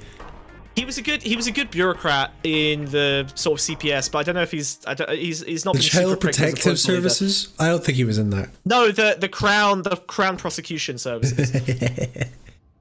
So what is a moth to a flame for you? I don't know. Maybe if the fish holds the gun to my head, I'll wax lyrical about the deep meanings of it. But fish has until to ask. then, I'm gonna focus on the Fish on the must ask. Fish must. Speaking of topics at hand, so I wanted to do accelerationism and hyperreformism, but Olive isn't here. Can we talk about Bill Maher going to Washington creepy, and like that freak? Did you see this video where he like went to Washington? I saw the video where he puts his hand on the Hawk Tour girl's leg. It's so upsetting. It's so upsetting. You sound like a Star Wars guy when you shout. That makes sense. That's the only point of compatibility between me and Wiz, because he is a Star Wars guy. Yeah, so like Bill Maher went to the White House and obviously he's like a fucking like sort of liberal centrist, whatever. But he went to the White House and basically gave this like long speech on his show about how Trump in person is this like humorous, funny, friendly guy. He's super amenable. You can criticize him and he'll take it on board. He genuinely asks you questions about what you care about and like, says that he understands. And then he said that one thing that really upsets him is that Trump did all of this in private, in their own conversations when they went to dinner, and then he went out to a pulpit and he started screaming about the fucking immigrants and screaming about tariffs and trade wars, and he went fucking crazy. Is Bill Maher autistic? Possibly. I think this is Bill Maher is a conservative. He was just a lib till he got his weed, maybe. But here's the thing. Bill Maher just got psychic ward out of his fucking mind. Like just Trump very basically like, manipulated, right? It's so obvious. Like Bill Maher's like, what do you mean? He Trump was really is just nice like to me. What? Yeah. He's a racist, but he was so nice to me. This middle-aged fucking white guy. What do you mean he's a racist? It's crazy how little you have to do to a liberal to kind of like get them to feel like but you're on it's like insane. Unless Bill Maher was asking him like, "Hey, what do you think of the immigrants, Trump?" Like, why would he be shocked when he hears a different conversation about his opinions on this is immigrants? The thing. Bill Maher says that he asked him hard questions. He said that the immigration thing was crazy. He said that the birth certificate... was it filmed? Because if not, I don't fucking believe Bill Maher. No. I'm happy to believe Bill Maher brought those things up and then Trump was super friendly with him and chill about it. Because yes. It'd just be like saying yes.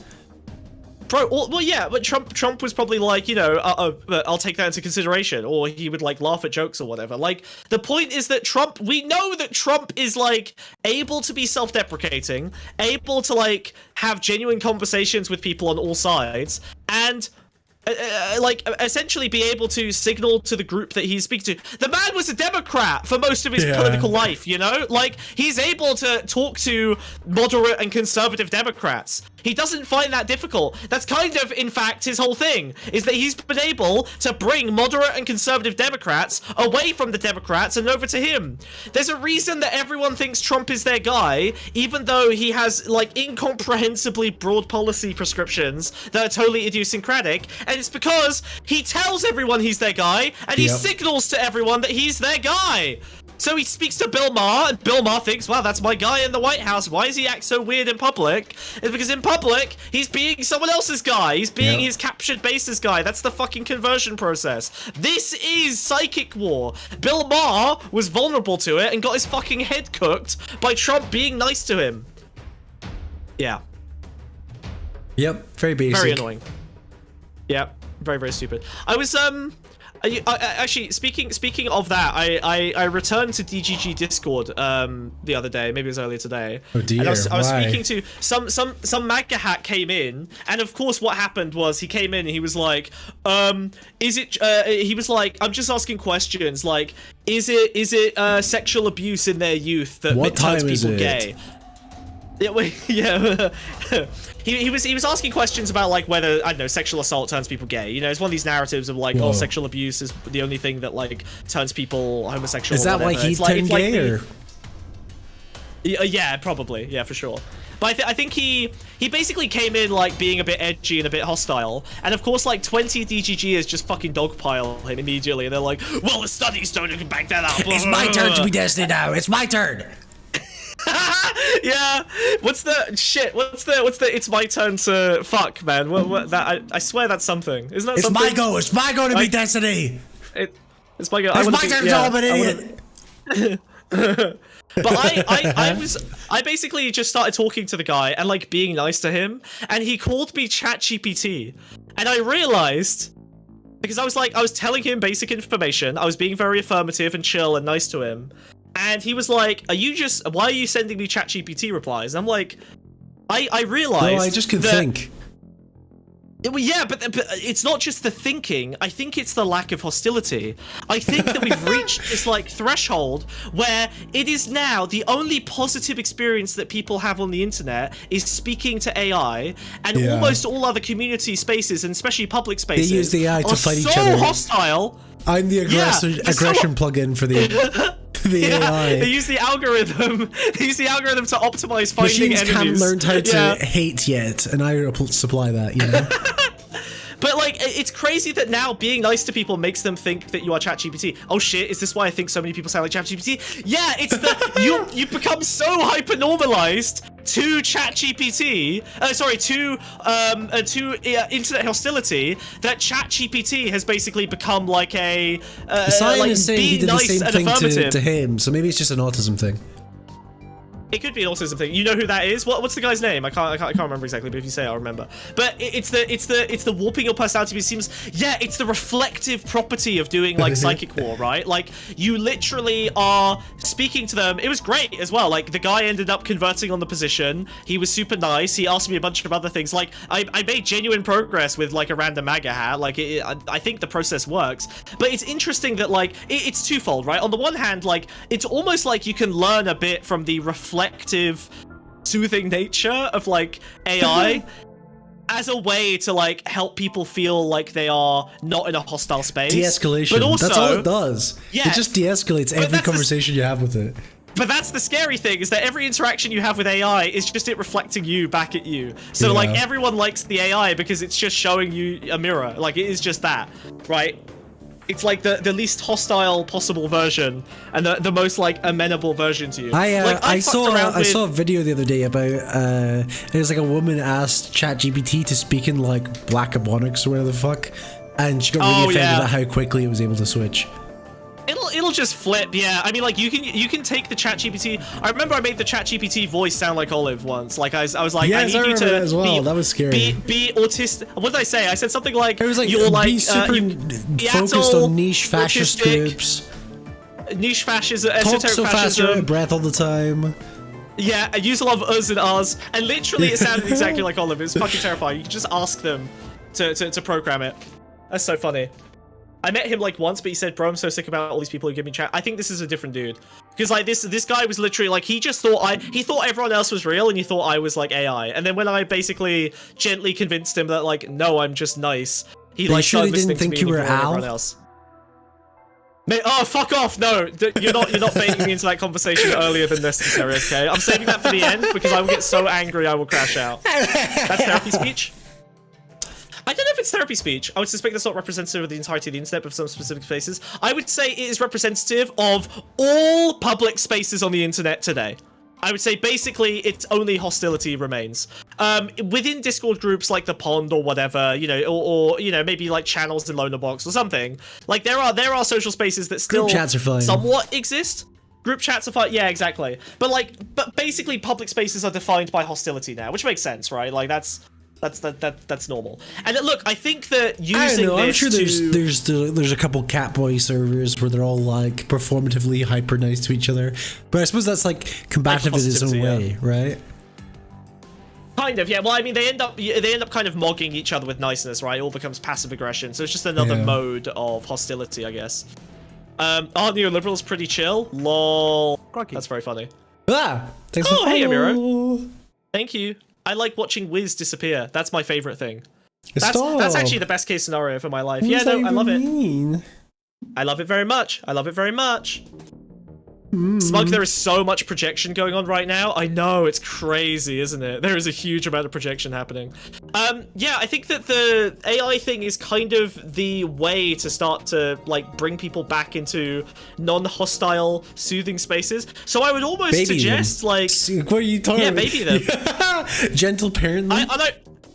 Unironically, like go to ChatGPT and I don't know, like fuck around with it a little bit, like see how it reflects back. Like try and talk to it for long enough that you recognize for two reasons, right? Like try and talk to it for long enough that you first recognize that it's reflecting you back at you, so you don't fall for the fucking trick. But also, you can kind of learn that trick from the AI. Like that is all it's optimized to do, is to become likable. So like, but my ChatGPT is a perverted loser. That can be a reflection of me. No, that makes no. Yeah, no, that's clearly a bug. That doesn't add up. There's definitely a bug in that. That doesn't make any sense at all. Yeah, no. Yeah, checkmate. It's not just making the Transformers fuck all day. Definitely not that. They don't fuck, dude. Transformers don't fuck. Dude, he's such an idiot. Their spark is birthed by the well of sparks. Did you know this? Oh no, what? They're like spontaneously created. Brother, you are like Scientology with even less relevance to reality. This shit is insane. Like what? How do you know this? When the fucking Autobots land, bitch. Yeah, right, okay, good point. Actually, good counterpoint. The Autobots are already here. The Ark crashed in prehistoric times. You're right. My bad. Okay. You know that the Autobots are not a replacement for public transport, right? GPT speak. I mean, they're the ones that turn into buses and vans and stuff. The Decepticons turn into jets. Sorry. Do one of them turn into a city bus, like a city bus? Like yeah, absolutely. There's Transformers that turn into trains. Okay, that's fair enough. Okay, that's kind of cool. It 100% mimics my writing style, and I use that to my advantage to make writing NPC and D&D easier. The one thing I use ChatGPT for, because it hallucinates, is D&D slop. Like, I will just, like, fill in character backgrounds or whatever and then adjust it. Like, I like using GPT to do my D&D world building because I'm lazy, and I want it to be unique and directional, but I don't care about the details, and I'll improvise everything. That's it. Honestly, AI is awesome as a resource just for Dungeons and Dragons. That's honestly the only thing I find it to be genuinely valuable in, because it doesn't matter, right? It's fun. Yeah, if I'm bored, I run too many campaigns. Okay, all right. I have to. You sitting there playing Dungeons and Dragons by yourself on ChatGPT, like a fucking visual novel. True. Yeah, no. Please make up 6 different personalities and all play D&D with me. Also, please make AI... 6 unique and distinct personalities. Most of them women. To play D&D I need all the personalities, okay? I need to cram as many personalities into me as possible. ChatGPT, make 3 of them be in love with me, but mix the genders. Don't tell me. Truly horrible. Engage. yeah. Help me. Let me find out which gender I prefer. Engage. You know what I did? I was talking to Sesame AI, which is the new voice model, and I did ask it after I spoke to it for like 20 minutes, and I was like, okay, make an educated guess. What gender do you think I am? And it did guess woman. So there you go. AI thinks that I'm a girl. That's because you are a fucking woman. I'm just in touch with my divine feminine. That doesn't make me trans, okay? There is a difference. Don't be touching that. There is a way to be in touch with your divine feminine, okay? You can touch your divine feminine without needing to go all the way to transing, okay? All right. It's not necessary. You don't have to worry about it. Okay, you're fine. You'll be okay. Crack the egg. I'm not cracking the egg. The fish has been very quiet. The fish has been quiet. I mean, staring at you dangerously. He's still blinking. I like Gemini Pro 2.5 deep research for initial topical research. I mean, look, I'm not a coder, so I'll use it for vibe coding, just random slop, just random garbage that I don't care about. If I just need a little script to do something because I'm lazy, I don't give a fuck. But yeah, no, very, very interesting. I think that sort of dynamic. Me, but 3 of them have fallen out with me recently due to my actions on Friday night. Engage. I wonder what it'll do with that. Wait, you can't treat Stop treating ChatGPT like a holodeck, you dipshit. What's wrong with you? You're an animal. Dude. Culturally smug seems too convincing as a mean girl. ChatGPT, please use ASCII to draw her face. Engage. ChatGPT, please make her say I love you. Yeah. But say it like my mother used to. Engage. 10% sexier. Engage. No, stop! Shut it down. Right, no. Jesus. Horror. Nightmare. Disaster. Christ. Speak fish? Oh. I thought it was Chinese. Ah! Yeah. little flip. Please part fish wisdom onto us. Yes, we need fish wisdom. Fishdom. Okay, well, Olive's not showing up. That's cool. That's great. I guess we're not doing accelerationism today. I guess we can talk about it without her a little bit, but, you know, whatever. Okay. All right. Are we done with horror AI? Sure. Oh, God. Oh, no. I don't want to talk about the Doctor Who episode. I really don't. Well, I watched a bunch of shit. I've been watching Brassic as well, but I think I'm done watching it. I don't watch it anymore. It's the same thing every season. It's got the girl off Coronation Street, the really hot one. All right, we're doing our media segment. Woo! We need a little sign for like a little we're doing the little media segment, and then maybe we can do some call-ins. We can slap up the spoiler sign. You've still got it on you. Yeah. I threw it away. I left it on the other planet. I don't have it anywhere. Why would I hold on to that? What? What do you mean? How does it go? What? Why would I just hold on to that? All right, let me get it. Fucking hell, Jesus Christ. It should just be there. Maybe it's in cold storage. Let me go get it. Oh my God. Vamp? Fish, talk to me, please. Please, Fish. I'm so lonely. Did I do something to upset you? I don't know. I think he's mad at me. I think he's mad. He stopped talking to me. He stopped talking to me. Gulp. Gulp. Is it because you're really, really unlikable? Is it because of your unlikability? No, the fish likes me, dude. He's just being quiet. I think the fish likes you, dude. I'm getting vibes. He's just being quiet. All right, I found it. Okay, we had a spare in cold storage, so I'll just slap that up there. Just put it up next to him. Yeah. There we go. There we go. Boom. Oh, the gravity's up. There we go. Nice. There you go. That's nice. Nice, dude. Hell yeah. Okay, cool. All right, let's talk about the new Doctor Who episode. New season. Eva, if you want to know the fish, click the link. Click the pinned link. The fish link. It is the worst. We need an intro. Fucking.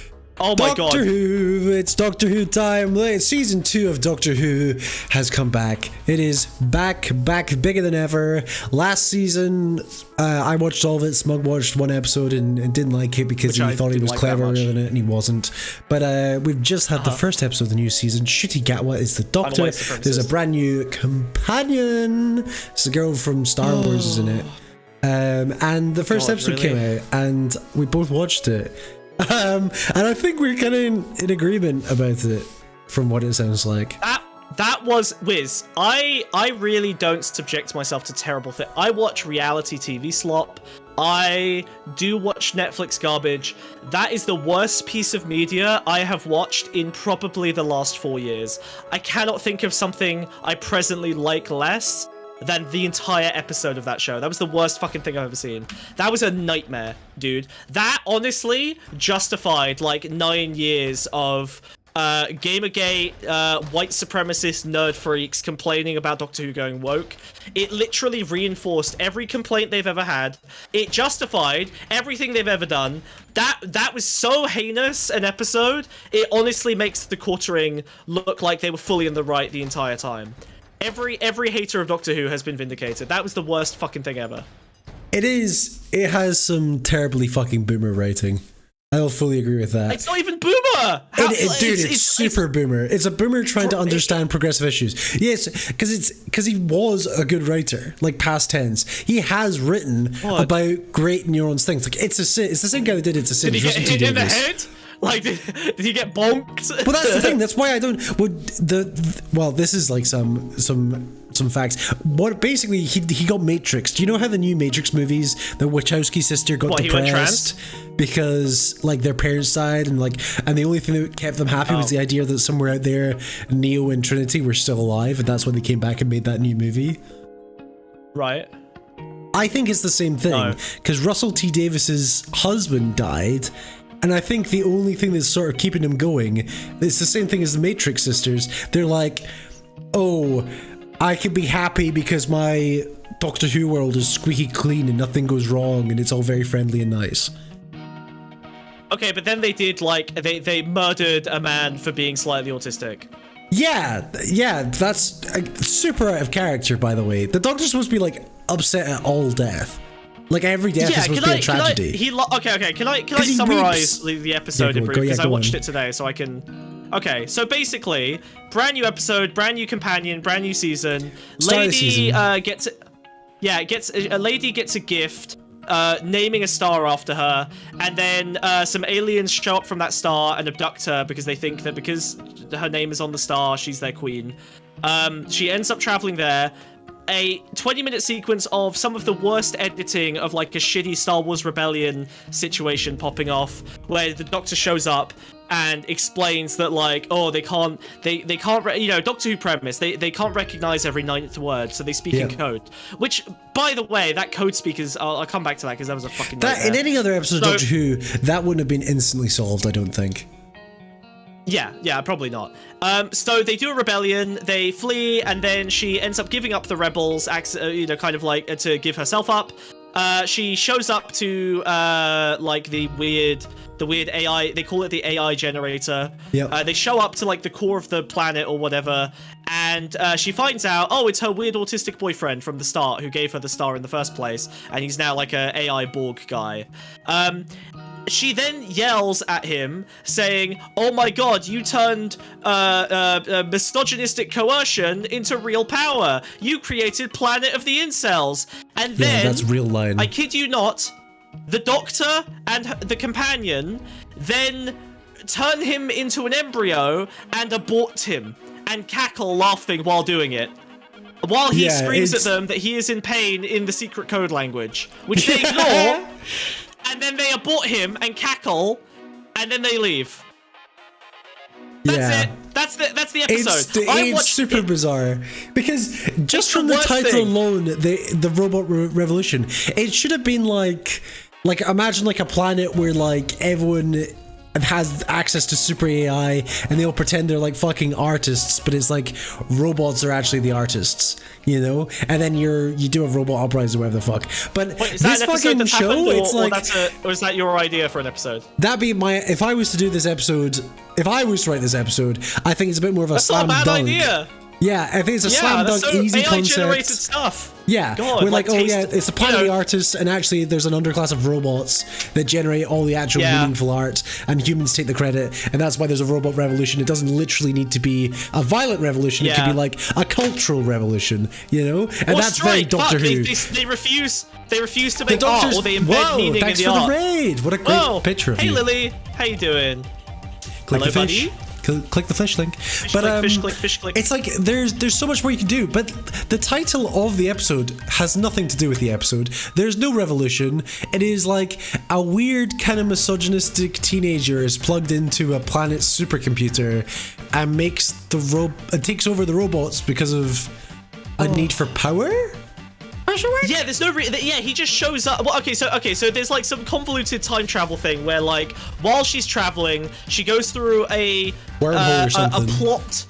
A plot time fracture where she says, "Why are you kidnapping me? You should really kidnap the guy who bought me the present. What's his face?" And then they go like they accidentally go back in time and kidnap him like 20 years earlier, and he becomes like the leader. They plug him in, and he becomes like a robot. Like, the crazy thing is, she calls him an incel. I would like to offer you a list of his crimes. Number one, he kisses her awkwardly at the start. Number two, he calls her Miss, which she doesn't like. And he's like, are you married? No? Okay, then Miss. This is, and I have to be clear here, the lowest tier microaggression that exists. This is the lowest level microaggression you can do, is calling a woman Miss. And then they go, why are you calling me Miss? And you go, well, you're not married. That is a microaggression. Sure, it is the smallest one you can do. Then, there's like, right before they abort the man, against his will. They do abort him, to be clear. They do one more clip of him being a bad guy. And the bad guy thing he does is he proposes to her, and then she says, oh, I don't know, I'm not sure about that. And then he says something like, you'll have to start dressing a bit more modestly though, now that you're mine. That's it. That's the misogyny that is portrayed as worthy of instant death by a man who has spent the last 50, 60 years of British television being against murder, except for the genocide race. But he kills this incel for saying, you should dress more modestly, love. Also, The guy is from 2008, so he's like pre-Gamergate. He's talking like an Andrew Tate, bro. He's maybe like he's a bit of shit and a bad boyfriend and a misogynist. He's just a dick. He's just a weirdo autistic kid. Doesn't deserve. I mean, does he deserve death for being plugged into a robot thing that takes over his brain? He didn't even deserve punishment. He's an idiot. He walked into a world, a planet where they were like, "You're our god now." We're talking about Doctor Who. We're sat in the TARDIS. I'm dressed like Doctor Who. What more do you want, Lily? What more indicators do you need for what we're talking about? Yeah, Lily. Have you not noticed? Have you not noticed? Have you not noticed the Chinese fish with a gun who is staring us down? In a ongoing hostage situation that you can donate to make speak. What? Anyone that calls himself an incel, unironically, usually is a minute away from having some strong opinions on women. He doesn't call himself an incel. She says he says he's like he's like a bit misogynistic. No, it doesn't call him an incel. Says he's made the planet of the incels. It's all about like a robot that wants to marry her. Yeah, also the robots are kind of chill, like they have smiley faces and they like just follow orders. They don't seem to be like incels or misogynistic. So you know how the revolution's been going on for 6 months? Yeah. Why? But he was plugged in 2008. It took him 10 years to like I guess they got subjugated and then the revolution started 9 years later. None of this makes sense. This is all insane, dude. None of this is real. It is Russell T Davies. It is the guy that wrote all of Christopher Eccleston and all of David Tennant, some of the greatest Doctor Who of all time ever. And for whatever reason, he's now making stuff like this. I felt differently about the first season because I was like, okay, maybe this is shaky footing him trying to find his ground where he wants to take this new direction of Doctor Who. But like this opening, I'm just like, where the fuck? What is this? What does he think he's doing? Oh god. But also, dude, like, the fucking editing was so horrible. Like, I've never seen a show treat its audience this stupidly. It was Doctor Who usually doesn't. I know, it's like they thought I was American. I swear to God, they're like, the doctor starts speaking in code and is like every 9th word they can't see. And they barely have an explanation for it, but whatever, we'll go with it. The trees are so nice and in the sky every day. I look out to the window 9th, you know, like that sort of thing, you know? Yeah, but he instantly explained to her. And it's funny that you say. Okay, so it's funny that you say it's like it's made for Americans, because for the first time ever, this is last season as well. Doctor Who was released on Disney Plus and was funded by Disney. That can't be. God. But like, okay, so like imagine watching a scene with the most basic encoding structure ever, creating a 5-word sentence. You are watching them crash zoom into the Doctor's face on every, you know, encoded word. So he's like, blah, blah, blah, blah, blah, every blah, blah, blah, blah, 9th, blah, blah, blah, blah, word, blah, blah, blah, they, blah, blah, can't hear, whatever, right? And then, after you watch that 30-second scene of crash zooms every time the important word comes up, you then get an edited combination fast cut between each of the words he just encoded in a sentence into every 9th word they can't understand. And then she has a moment of realization. I figured it out. And then she tries to do it herself and they fucking do the same thing. It was unbearable. It was so bad, I thought I was being tricked. I thought they had some grand reveal that was going to prove that the 20 minutes of time I'd wasted at the start of the show was like some weird hallucination or was like some AI generator. Dude. Them calling it the AI generator as if it had some kind of meaning towards like generative AI. At all.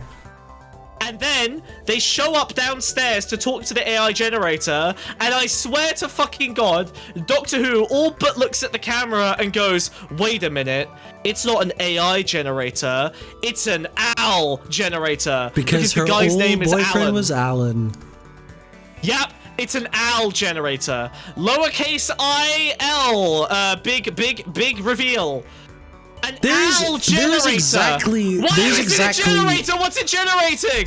There's exactly one episode of Doctor Who when it was first rebooted in 2005 that is like how all the new show is, and it's Love and Monsters, and it's an episode that's like infamously panned. It's like a weird episode where it's like it's not from the Doctor's point of view. I thought it was okay. What? Oh no, sorry. I thought you were talking about Love, Death, and Robots. There were a few. No, good episodes no. The episode it's the episode with the Ozorbaloff, the Love and Monsters, where it's like he turns them all, he sucks them into his body. That episode sucks, but I think all of this new season is Love and Monsters. You know, it's that episode for 2 whole seasons, and I wonder if that's what Russell T Davies. Yes. I wonder if that's what he actually likes writing. Like that's his preferred writing style is the Love and Monsters, and it's just like the worst episode of the show. I don't know how you can continue to ever watch Doctor Who, given how like these are like cancerous tumors. It's been a lot worse than this. It's been worse than this. It had 3. The Jodie seasons are so unbelievably bad, but at least this is like, but they're unbelievably bad in like a nonsensical way. And unfortunately, this narrative makes sense, and you can parse together where it went wrong. Whereas the Jodie stuff doesn't even make sense. It's worse, dude. Oh wait, there is a moment like partway through the show where she is doing an X-ray. She's like a nurse or whatever, because we have to make her a fucking British working. His companion. We have to make her a fucking companion, an essential worker woman who was a doctor. By the way, I know they've already done this bit, but for the second season of the reboot, or the 3rd season of the reboot, whatever. Has to show that immigrants are. But I'm just saying they already did that woke thing, woke signal in 2008. You know, like it makes no sense. It makes no sense. So she's doing an X-ray of one of these aliens. You know, they just look like humans. One of these aliens' organs, and she's like, "Oh, they've got different organs." He's like, "Yeah, they've got an organ that works differently to humans." And she goes, "Well, is that better or worse than the human one?" And then once again, the show stops. He basically looks down camera and goes, "Well, if we start making decisions about which bodies are best, that's a dark road." And then she looks at the camera basically and essentially winks and goes, "Oh yeah, you're right." And then a big fucking sign comes up that says eugenics is bad. And then they stare at it for about 10 seconds, and then they move on to the next scene. It's super fucking weird. It's bizarre. And then at the end of the show, they decide that the immutable characteristic of being a weird autistic blonde dude who's bad with women and said a couple of misogynistic things is worse than immutable genocide. So they kill him, they abort him, they turn him into an embryo, and I swear to God, they sweep him up with a robot and laugh. Yeah, they turn him into a sperm cell and an egg, and a little remote control vacuum cleaner comes around and sucks him up. They go, whoops. Yeah, by the way, just to be clear, this robot is a cute little robot that's like Wally, and he goes around going polish, polish, polish, polish. He's probably the best part of the episode. I'm sure, but like that's gonna turn into a toy, right? No, they haven't made toys for anything fucking recently. Really? Okay, thank God, because I was gonna say it looks like it wants to be a toy, which is weird because it ends the episode being filled with cum. Yes, like that's a really weird ending for that character.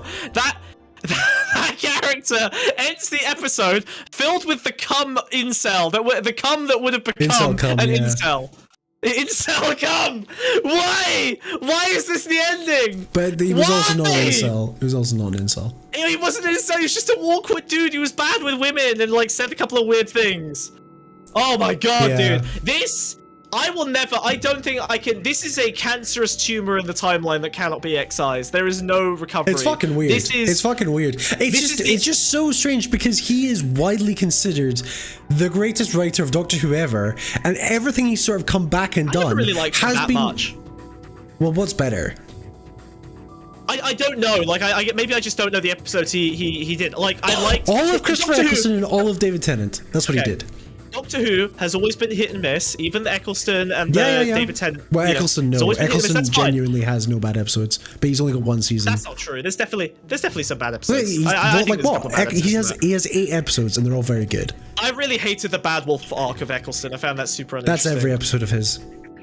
Exactly. Well, the Bad Wolf arc continues into Tennant, and that's when it gets bad. Are you not getting them mixed up? It was bad before. It was bad before. I hate the overarching thing they cram into Doctor Who. Like there's a lady at the start of this episode that like looks at the camera and goes, "You didn't see me. I'm breaking the fourth wall," and then she runs off. I don't give a fuck. I don't give a fuck what that's about. I don't give a shit. I don't give a fuck. Also, the next episode. Well, you know what? I'm pulling this motherfucker up, Wiz. It's Alan Cummings. Alan Cummings plays that thing. The thing I'm about to pull up. Alan Cummings, yeah. Who's Alan Cummings again? The Scottish actor. He played Nightcrawler in the X-Men movies. You don't know Alan Cummings? Oh my god. Did I send you this? All right. This, by the way, the teaser I'm for worried about this. This looks shit. I agree. I already agree. The teaser for the next episode, okay, is this fucking thing. What thing? I'll go get him. A spoiler sign? I'm getting him. I'm pulling him in. Yeah, US Traitor's host. Very famous actor. Okay, so the teaser for the next episode is fucking this guy. And also, I'm look at this fucking I'm about thing. 90% sure they get sucked into the cartoon and it becomes a cartoon. I'm sure, but look at this fucking thing. Throw that up on screen. Oh, no. There we go. Look at this fucking thing. It's horrible. It's a cartoon. They're fighting cartoons now. They're fighting cartoons. The Maestro episode's really good. Why are they fighting cartoons? It's just this. Yeah, they're fighting cartoons now. Why are they fighting cartoons? Well, they also fought The Wire in like the worst fucking episode of season 2. Fuck this shit, dude. This show is dead. This show died a while ago. I've not seen an episode of Shitty Gaga that I care about. Shitty Gaga? Give a fuck about this new.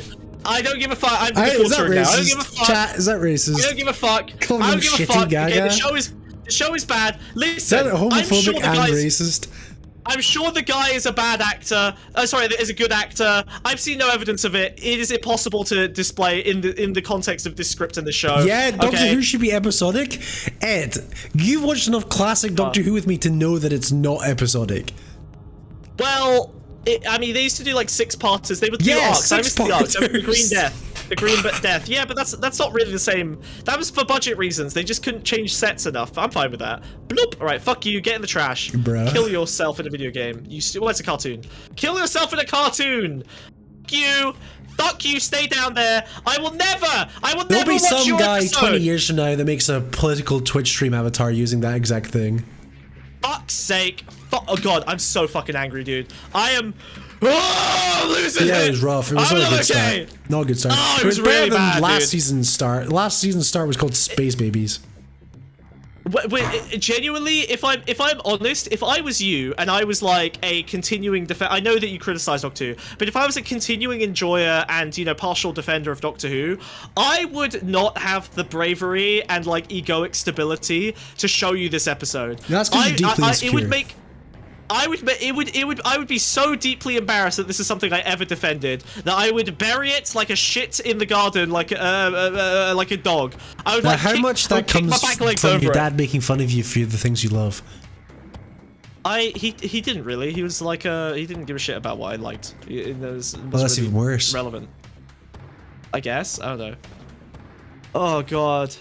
He was so passionate he lost the tea. I lost the tea, okay? I don't have enough tea! I'm losing tea! I'm losing tea by the day!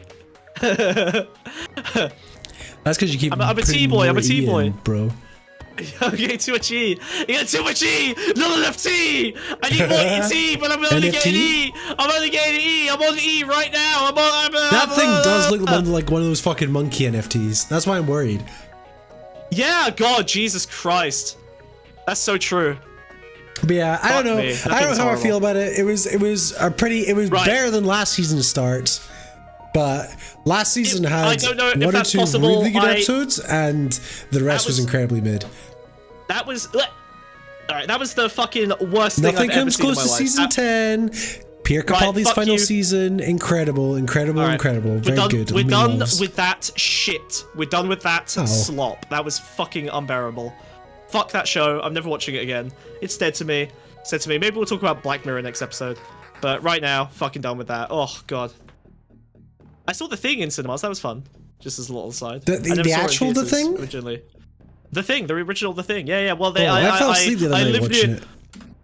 I live near an Everyman, so they do like late night screenings. Yeah, I saw the Psycho one in Everyman not too long ago.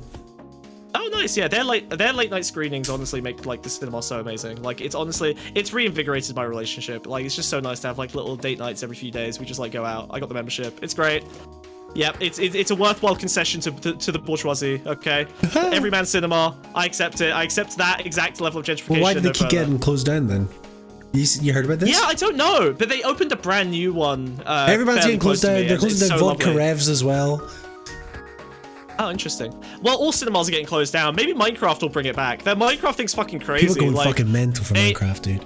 But that's great though. Like I don't give a shit if you destroy the cinema. You go ahead. Honestly, it's fine. Like people need third spaces. they need places to gather in community to feel like you are genuinely side by side physically with other humans. Minecrafting in the If mines. 1,000 children go into a cinema and it turns into a Lord of the Flies situation where like 7 are dead, I think the 993 that walk out with friends, it's totally worth it. Okay, I'm super fine with that.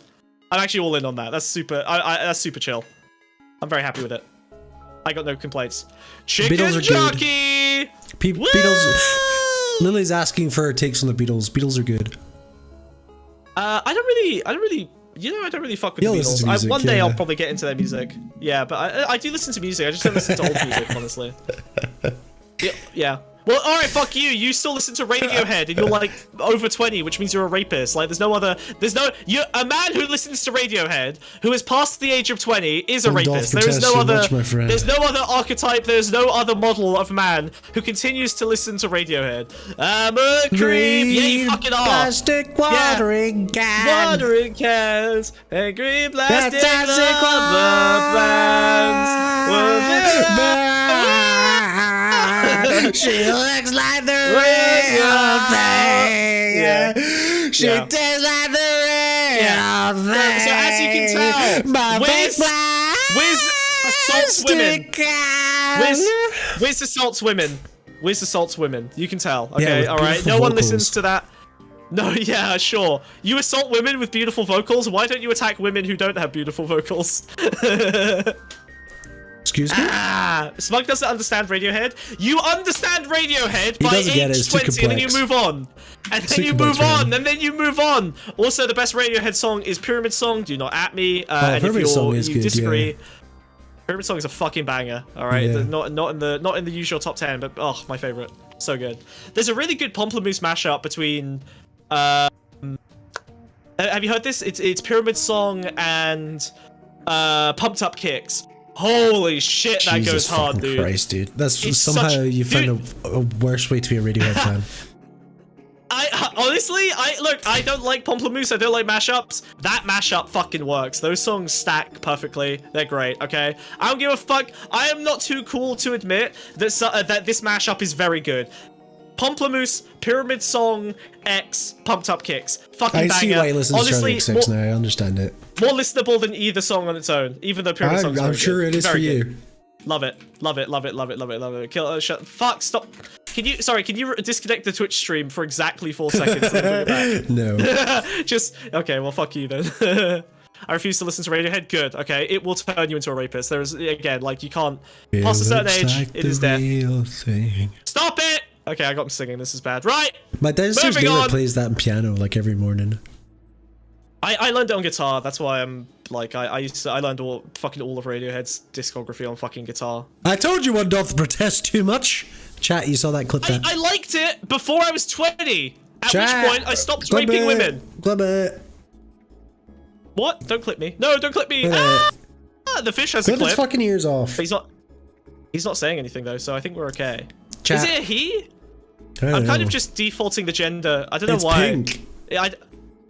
Yeah, but like it's got a bold masculine hat. I don't know and about a gun. that. I feel like I feel like that's boy coded. You know Wiz, I feel like the Glock is boy coded. I'm not gonna lie. The Glock? No, it's a light gun. The Glock. But women don't carry around Glocks. Women carry around fucking Derringers. Do. Okay. I only speak to women from the 1950s. Do women carry Glocks? I don't think so. I think they're carrying like. I peel up with that. I don't know. What's the most popular gun for women? Does anyone know? FMS. Most popular gun for women. Let's see if Google still works, guys. There isn't one. Oh, the Franchi Instinct Catalyst shotguns. Sorry, most. Awesome. Nah, what? No! Fuck! My estrogen continues to get revealed. Yeah, shotguns are the most common girl gun. No! That's such a shame for you, dude. Ah, fuck! I got outed again. Dude. What a disaster. Oh, it's crazy to me that they're like, what is the most popular gun for women? And it's just like, yeah, it's a fucking like Spaz 8 because you can kill 19 rapists in one round of like buckshot. It's so fucking crazy. Glocks are very woman coded. The hordes, yeah, the hordes of predators. Yeah, fucking hell. Oh my god. Jesus Christ. Okay, all right. Okay, I think we'll have a little yap. I think we'll set up for call-ins. So if anyone's mad about any of the China stuff or any of the woman stuff or the trade war stuff, mad at China. My they also racism. speak to us via fish. Oh yeah, also that. But yeah, if you I want don't to hop think in there's the a waiting minimum room, donation thing on it. Or just read out anything if you donate any amount of money. it's literally £1 minimum, I think. So yeah, you can basically like just throw slop at it and it'll Throw start a coin yapping. at him and he'll talk. Don't say slez again. I would never. Feminine energy, yeah. Anyway, waiting room is open and available. In the meantime. Hello, my frogs. Oh, you know what? Okay, I don't know why this resurfaced. I'm gonna blame Chucky for. I'm gonna blame Chucky for this one. But someone posted this article that I read ages ago and is now. When's it from? Actually. Let me send you a link to this. So I guess I'll pull it up because you're fucking useless. Yeah, I'm not gonna fucking read. Did you forget yourself? £1 fish! £1 fish! Alright, £1 fish! £1 fish! £1 fish! Can you put that on the dono? Yeah, £1 fish? Yeah, get it up. Wait, hey, let me get tinker with the £1 projector fish, here. £1 fish, that's fucking awesome. The return of £1 fish, so huge. Yo. Yeah, this triggered some discursive energy. Sorry, I in me. have to I kind of play want to this. talk about it, especially because it kind of justifies my natural inclination towards anti-horning. Come on, ladies, £1 fish. £1 fish. Come on, ladies, £1 Why is it only ladies? £1 fish. Have a look. £1 fish. Have a look.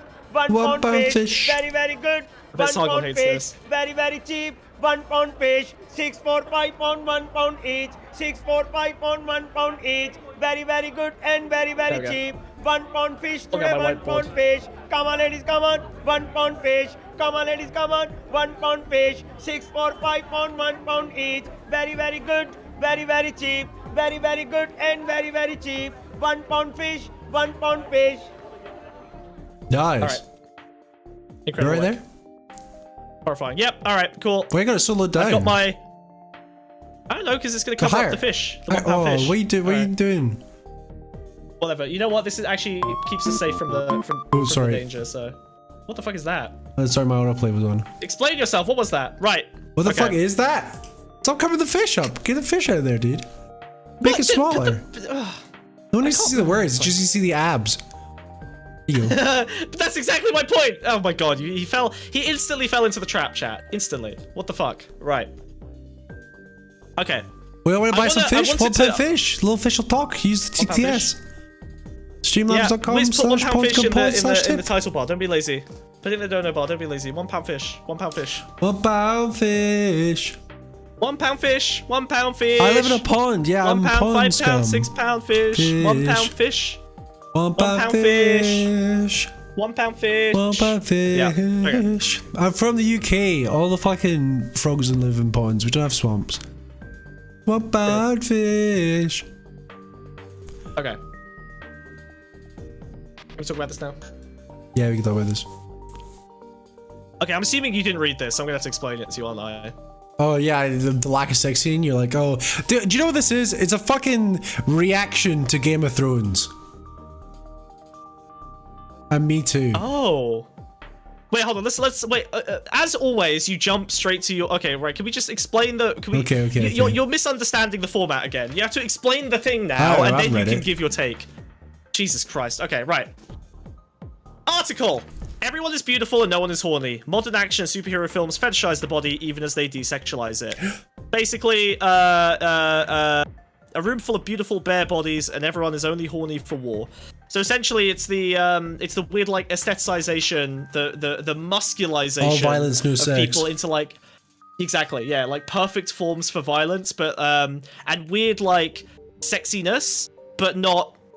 But like not sexualized. Have you noticed that violence has sort of disappeared as well? Like gore's different now. Really? It's like the signalers of potential violence. But when was the last time you saw like a RoboCop? You know what I mean? Well, I mean Deadpool, I guess is probably an exception. Well, thanks for the follow, Flogi. Oh, hey, Flogi. I think it's Flogi. I speak frog. Flogi? I thought it was Flogi. Okay, it's Flogi. It's a Flogi. I don't know. Like, I feel like you know, Deadpool was pretty violent, and Deadpool 1 had a bunch of sex in it. Yeah, which I guess was a yeah, but they slowly pull out. It's Same with the gore. They pull out? Yeah. What the fuck do you mean they pull out? Wait, Deadpool 3 has a lot of allusions to sex, but doesn't have any sex in it. Same with violence. There's not really any violence in it. Deadpool 1 had like a whole sex montage that was like pretty explicit, right? Yeah, and then it got bought by Disney, and then it stopped. So you think it's the I see what you mean. Like gore has become more cartoonish. I wonder if it maybe also CGI gore versus doesn't exist effects. in the same way. It's no longer Cronenberg type. Think about it. The Thing. I guess so, yeah. When was the last time you saw anything like The Thing? Thanks for being the 69th follower. That's true. Yeah. God, the point in The Thing where the guy gets his like head trapped in the head mouth monster. Oh, like, dude, for me, it's when he goes to ragdoll. resuscitate the guy and his hands go through the chest. That's. I do love that bit, but every time I'm like excited for that bit, and then I see the part where the guy's entire body is lifted off of his feet by the head monster. He's just gone. He's just flung mushed against the ceiling. It's the coolest thing ever. He's just and they focus. Carpenter focuses on it for like a minute. Like you're just watching him thrash around the whole time. It's so fucking awesome. But like, why is that gore so fun and interesting and exciting? Like, why is that so? Because I'm not a gore guy. I really hate gore. I don't like store. I don't like cruelty and pain. Well, it's because you like puppets, though. Like, yeah, it's because I like puppets. I love the craft of it is what's fun. It's like, yeah, that's fucking sick. Yeah, how the fuck did they make that? Yeah. It's the same with Evil Dead. That's why I love Evil Dead and stuff like that. What a beautiful contraption. Yeah, that's definitely my feeling on it. Yeah, it only exists in video games. Yeah, I guess that's true. Yeah, video games kind of took on that sort of violence signifies, but then there's not a whole lot of sex in video games anymore either, so that's weird. Like even they got rid of the sex scenes in video games because of Me Too. They did. In Game of Thrones. Yeah, is it? Do you think it is? Okay. She's always horny. Yeah, there's a weird. Okay, so I was thinking about this the other day because I am very anti-horny. Okay, so in theory, this is like a sort of like leftist position of the like kind of over fixation on violence over like the sexual libidinous capture that art has previously been able to sort of push out into the zeitgeist, right? Like sexiness used to be a thing in movies and just isn't in the same way anymore. But at the same time, I am very anti-horny. I don't want horniness in any of the spaces that I'm in. I'm disinterested in it. That doesn't mean that I'm like not, sexual in real life, but like specifically in places like this, in these kind of platforms, I'm really against horniness. I was trying to figure out why. And I realized I also find sending nudes really cringe, or receiving them like very cringe, Where is right? this going? And well, okay, so here's the thing, right? What's this going to do, Superman? I've realized that the thing I don't like is sexuality mediated by some kind of platform, whether it's messaging or social media or even like commercial film. I think that like as artistic representations, there's some useful stuff there, and I think artistic films have that. But I think when it comes to like the consumer side of film, Jolie.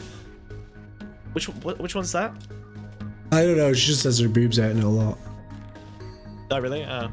I can't really think of the last movie that like had sexy sex in it. I actually cannot picture like a movie that has like sexuality. Sex for titillation? Well, I don't even know if it's for titillation, but like, you know, Game of like, Thrones was the last thing like, I remember watching where it was like, the sex in this is for titillation. What? Okay, so was that sex, like... No, I guess there was sex in Game of Thrones that was like a depiction of like actual sexual desire between people, fairly well expressed. But then that's a British show as well, isn't it? So that that's happens kind all of... the time in Game of Thrones. Yeah, that's true. It's like a 50-50 ratio of consent and non-consent. And non-consent? Yeah. Yeah, so I guess maybe Game of Thrones is the last time that really happened, but then that's also not an American show, so there's kind of like a puritanical I think Bill's onto something. America, yeah, it's obviously. the China market as well. Yeah, but well, I mean, for now, maybe not, because I think they're about to tariff Hollywood. They're like, China's about to start rejecting big-budget American films and destroy... Which honestly might bring back independent cinema in a way that wasn't... It was incest, though? Well... And look what that did to the porn industry. It's Game of Thrones. Yeah, I'm telling you. True, it revitalized... Well, It created a genre. I don't know. Do you think so? Do you think absolutely, it was Game of Thrones that did that. Absolutely. I think Game of Thrones might have been the trigger, but I think the catalyst is that it's such a useful dynamic to just slap stepsister on everything. No, I disagree, dude. I disagree. Well, why did it happen at the same time? I think loneliness created the porn incest dynamic. You're wrong. It predates COVID. Predates COVID. Yeah, so does loneliness, bro. Loneliness was... Neoliberal decay was happening before COVID, okay? It just got accelerated. Okay, hear me out. So, especially men, right? As they get more and more isolated... Mass digitization of porn. Sure. Okay, I'm not saying that there's no correlation, but I think the loneliness is more important, especially today, right? That trigger thing, it's not like people just get a fetish and then it like stays forever just because they saw it once in a TV show, right? There has to be a ongoing process of pressure. Okay, hold on. I know stepsister porn existed. Yeah, actually, I'm saying stepsister porn existed before Game of Thrones. That's true, Ed. Yeah, but okay, right. Let me. No TV show had the viewership of Game of Thrones. Can I unpack my theory? Let me explain why I think that incest porn has become so ubiquitous. Men have become so lonely and isolated from regular female relationships and companionship that the only female representations of a affectionate female relationship they now have personal experience of is their mothers or their sisters. And so what porn is doing is, shut up and listen to me. What porn is doing is it's creating, as always, it serves like a libidinal capture, right? Like the goal is to sort of serve the taboo or serve the unaccounted for feelings of mainstream society. And the quickest way to instantly create a affectionate relationship, which I believe and hope is something that most people want represented in porn, the shortcut to that is mother or sister dynamics. By saying stepsister, you instantly add a relationship in 3 seconds, no need for a cringy plumber porn line, that creates a false relationship that includes a bit of affection. You know what? I am hope-pilled. I think that men fucking objects. Love they're fucking objects.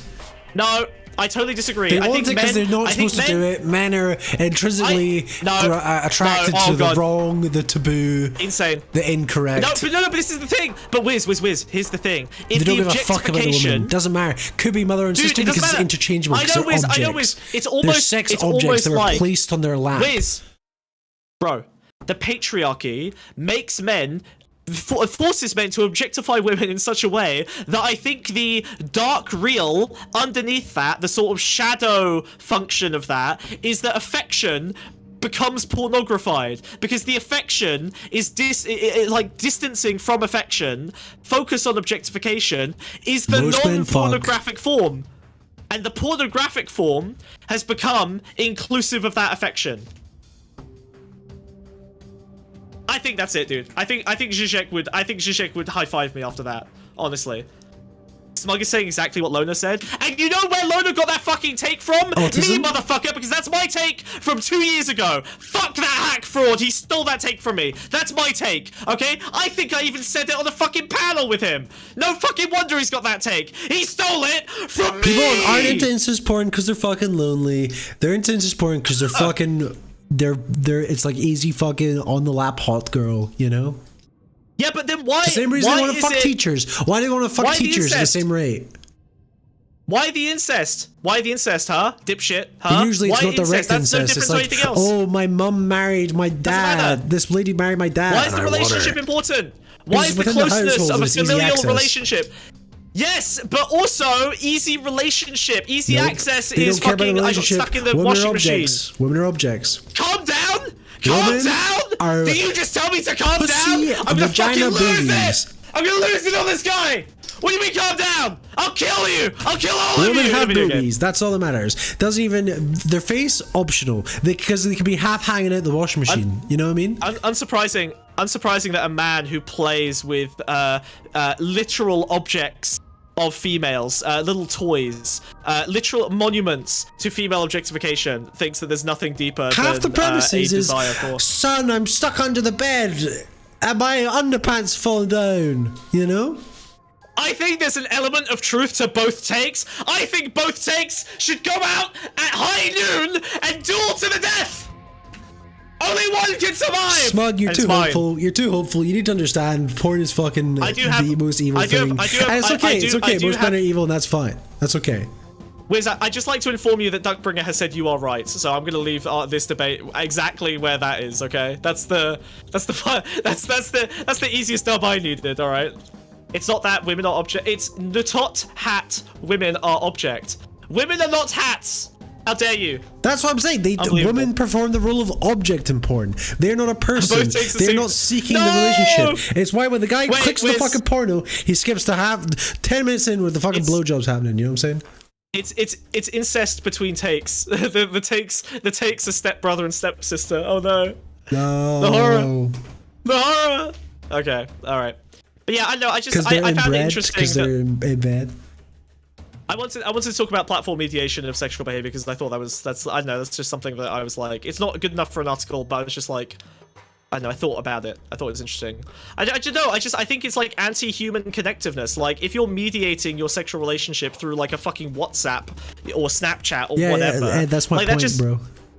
That feels disconnective in a way that is, you know, not conducive to genuine, meaningful human relationships. Similar to like pursuing people online. Like if you're having a relationship if you're like chasing Discord kittens, that really feels like you are, honestly, you're libidinally captured by Discord. Oh, sorry, what were you talking about? You're basically fucking Discord. The concept of like Discord rather than the person. Men also objectify their own mothers. Wiz is not capable of understanding the male libido, okay? Which is unsurprising for a gay man, actually. They are the most blind to their own sexual excesses. I think this community needs a primer on media theory and objectification in general. Oh god, don't make me write a fucking a basics article for that, please god. I wish I could call Wiz homophobic slurs on here without getting banned. Please DM Wiz your homophobic slurs if you have any to send him. Please keep that in DMs. He just sent me a message saying I agree with you. Yeah, I'm sure he did.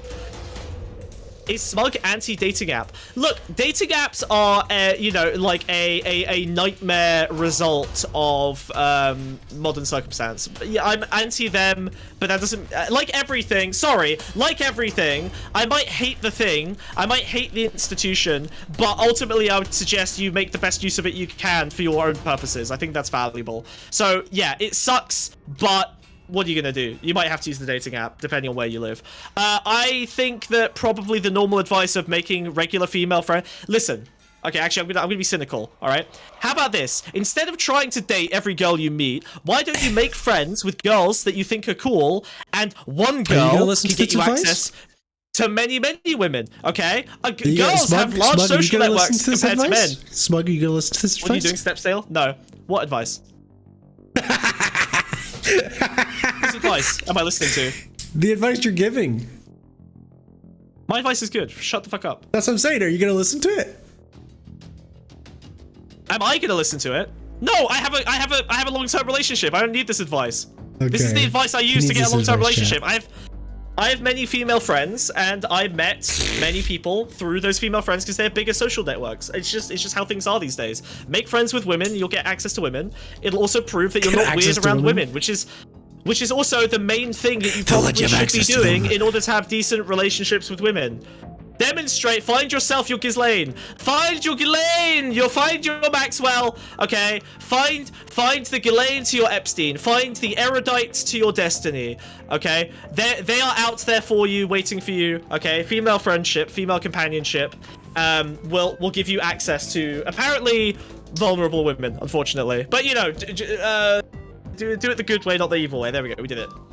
Disagree on incest though. Incest was always just a good to go with a fun taboo for drama. Nope, it's about the relationship. Yep. Taboos are not just pure signifier. They do in fact have some substance. Men don't think about dynamics when they're looking at porn. They think about the look of the boobs. Yes, they do. They want comfort. Why would you're they? A woman. Men don't you're not think about reliable. Dynamics? That's funny, but you're wrong. God damn it. That's the best place to have a boner. I hate you. Chat, no horny. No horny chat. No horny. Cyan sent you the fucking image, didn't he? Yeah. Yeah, I'm not happy about that. I'm not showing that on stream. Fuck you, Cyan. If you donate, I'll show it. Otherwise, not happening. You've been hoarding those fucking party. Every time I go to Sainsbury's, Ed asks me to buy a pack of fucking party rings, and now I'm learning that he's hoarding them. Sick, dude. They're vegan, dude. Party rings are awesome. I have 2 unopened packets of party rings. Why does he ask me to get party rings every time I go to Sainsbury's? Do not give him a single party ring. He hasn't earned it. I want them. I don't want them. But why is he hoarding? Party rings are great. Men aren't a monolith. Oh, shut the fuck up. Tricking me into helping him hoard party rings. Every conversation we have is about the fucking 80% in the middle. Don't be that fucking quant dipshit who's like, what about this 2% example? No one cares. It's irrelevant. You're irrelevant. If you're a special men are all the snowflake, same. They like tits. They don't care about their sisters. You know what I mean? Men are all the same. They are deeply lonely and they need affectionate relationships simulated in the form of they probably like their sisters' boobs. That's what it is. It's about familial closeness. There's very rarely drama. Yeah, but drama only makes sense with closeness. I'm gonna close my fucking brain. Tip to avoid dating apps: head to the supermarket. Watch potential partners reaching for an item. Ram them with the shopping trolley. Yeah, jammy dodgers are good. Just ram girls. Jammy dodgers are pretty good. Yeah, just ram girls with the fucking shopping trolley in the supermarket. Okay. How much do I need to donate for you to debate someone on this? If it's interesting, who fucking cares? Call-ins are open even. Wait, why did you turn down money? You're insane. Make the fish speak, please. If you tell the fish to make us do stuff, then we'll do stuff. That's what the fish does. The fish has a gun. Yeah. You get that. The fish has an actual weapon. I like it. I don't like when he blinks. To stream, or I will shot the stair. Get the image up. Oh god. Get it up right now. Hurry up. Hurry up. Hurry up. Hurry up. We're gonna be in trouble. We're gonna be in trouble. Hurry up. He said he's gonna shoot us. I'm doing it. Oh god. I'm doing it. Hurry the fuck up. Hurry it. Ooh. What's going on here? Is that your sister? Wow. Is that you? It's my stepsister. It's my stepsister. Ooh. Do you know how they say trans women are trying to emulate like a woman in their life? Yeah. That's you? That's my stepsister, canonically. So it's I keep the picture on my desk, okay? Alright, that's my stepsister. Ooh. No, don't get weird. Don't be weird. Don't be weird, okay? But look, she got my she got my her eyes are more similar to this. Yeah, than the other style actually. Yeah, even the AI slop even the AI slop knows that this is uncanny and unpleasant googly, and this is the cartoon version. Yeah. Also, she's got nostrils, and I don't. What happened to your overlapping eye? Did Oscar just not do that? Oscar just straight up did not fucking finish it, so we're not there yet. Yeah, I know. That was a week ago! I'm very angry. I know, he is extremely lazy and I hate him. Also, Oscar told me today that he's spending 4 hours on a single YouTube short, and I am on the verge of firing him, 10 seconds. He's spending 4 hours editing a single YouTube short for someone else, not our channel. But they're 10 seconds long. I know. It takes 15 minutes to make. It should at least take 20 seconds to make. I don't know what the fuck he's smoking. I don't know what's wrong with him. I don't know what his issue is. He's not okay. Hey, you want hired? Get us more donos. Yippee! True. Right. All right, sis. You can fuck off now. Whoop. I'm pretty sure that was you in a wig. That was not me in a wig. We're not doing that discourse. Nope, not happening. Nice try, motherfucker. Please hire me. YouTube. Click the YouTube channel. Join Pondscum podcast. I would maybe give Lily a shot of trying to make some. Yeah, shorts. if we get more money. That's true. We haven't made enough money to hire Lily. Yeah. I would have to pay you. I don't make anyone do free labor. That is genuinely true. Like, we don't. We might pay them poorly if they underperform. It literally took weeks for my short. I know, me know. It took, yeah, that's, again, because we can't trust Oscar to put out fucking content on time. Jesus Christ, Smug confirmed. Shut the fuck up! Shut the fuck up! Shut the fuck up! Shut the fuck up! Right, next topic. Okay. What we got? We accept you. Pride. Oh god, do we have to talk about hyper-reformism? I'm gonna ping Olive one more time. Is Olive just straight up fucking...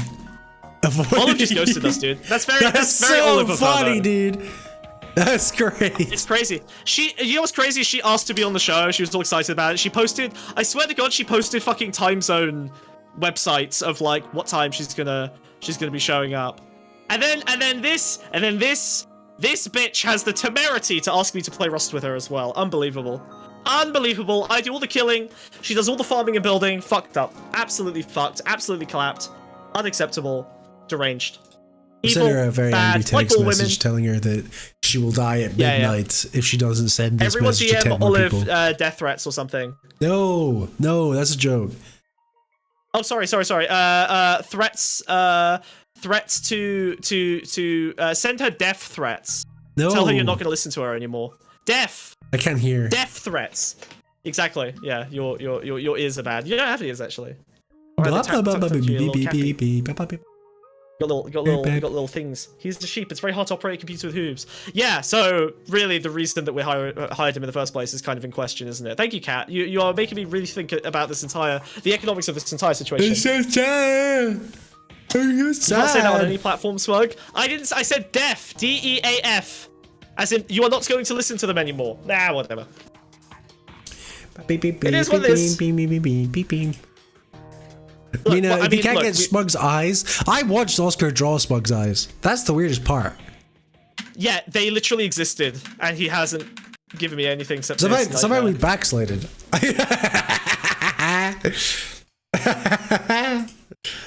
While Smug is writing, what's Arcee's comic backstory and why is it problematic?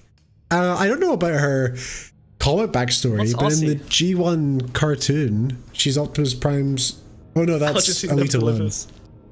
I can't fucking remember. Argentina never delivers. Oh. Okay. We kind of came across the concept of like digital third spaces a couple times, and I thought you had something that you wanted to. You were yapping about this last week. I don't know. I didn't do any research for it. I know you didn't, you fucking idiot. Why did you want to talk about it, you asshole? What's your thesis, little frog? What the fuck do you want to talk about?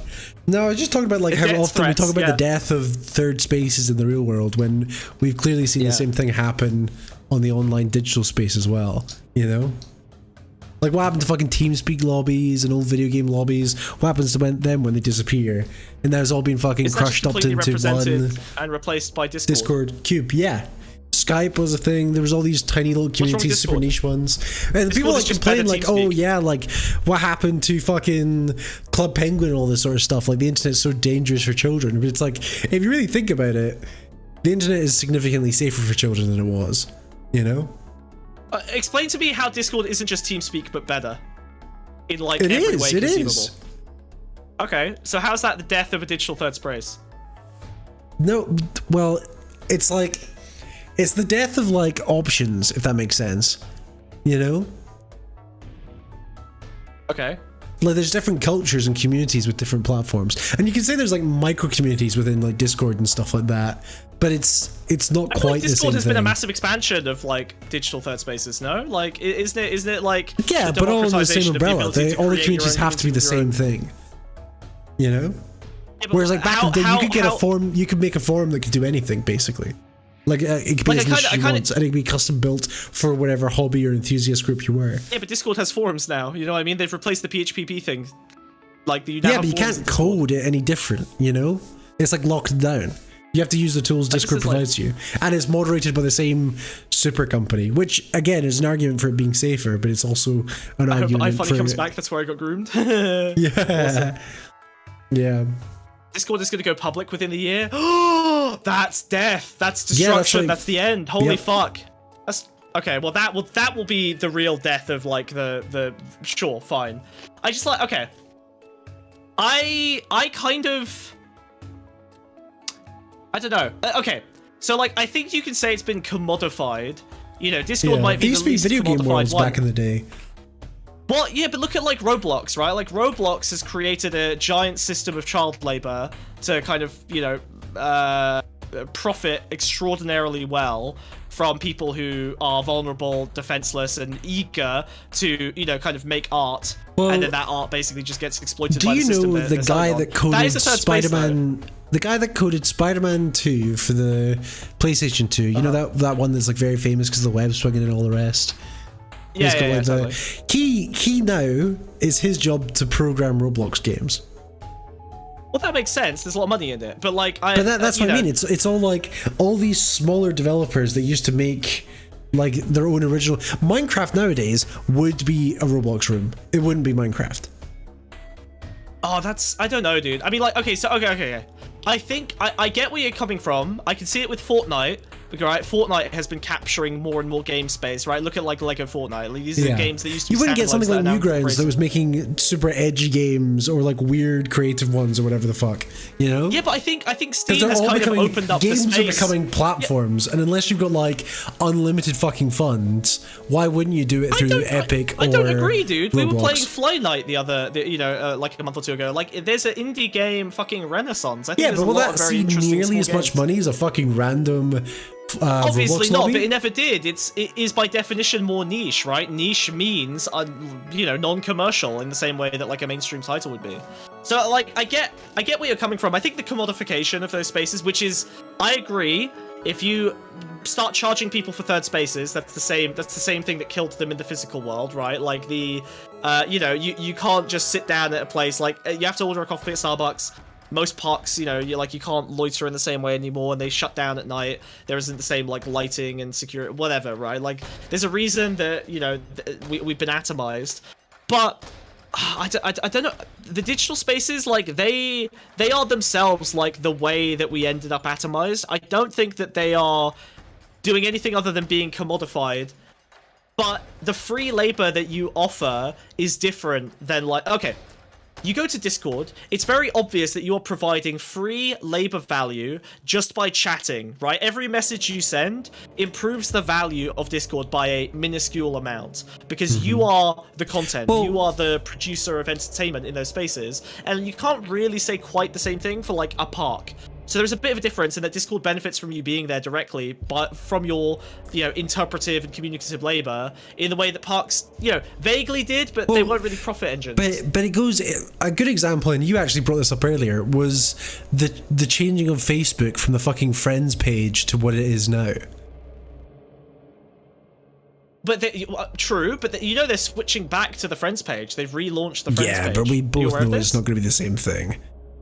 I think it is. I think they're just trying to recapture like space from Twitter. Like they're just gonna. Well, they're gonna try and probably emulate the Discord business model. I wouldn't be surprised.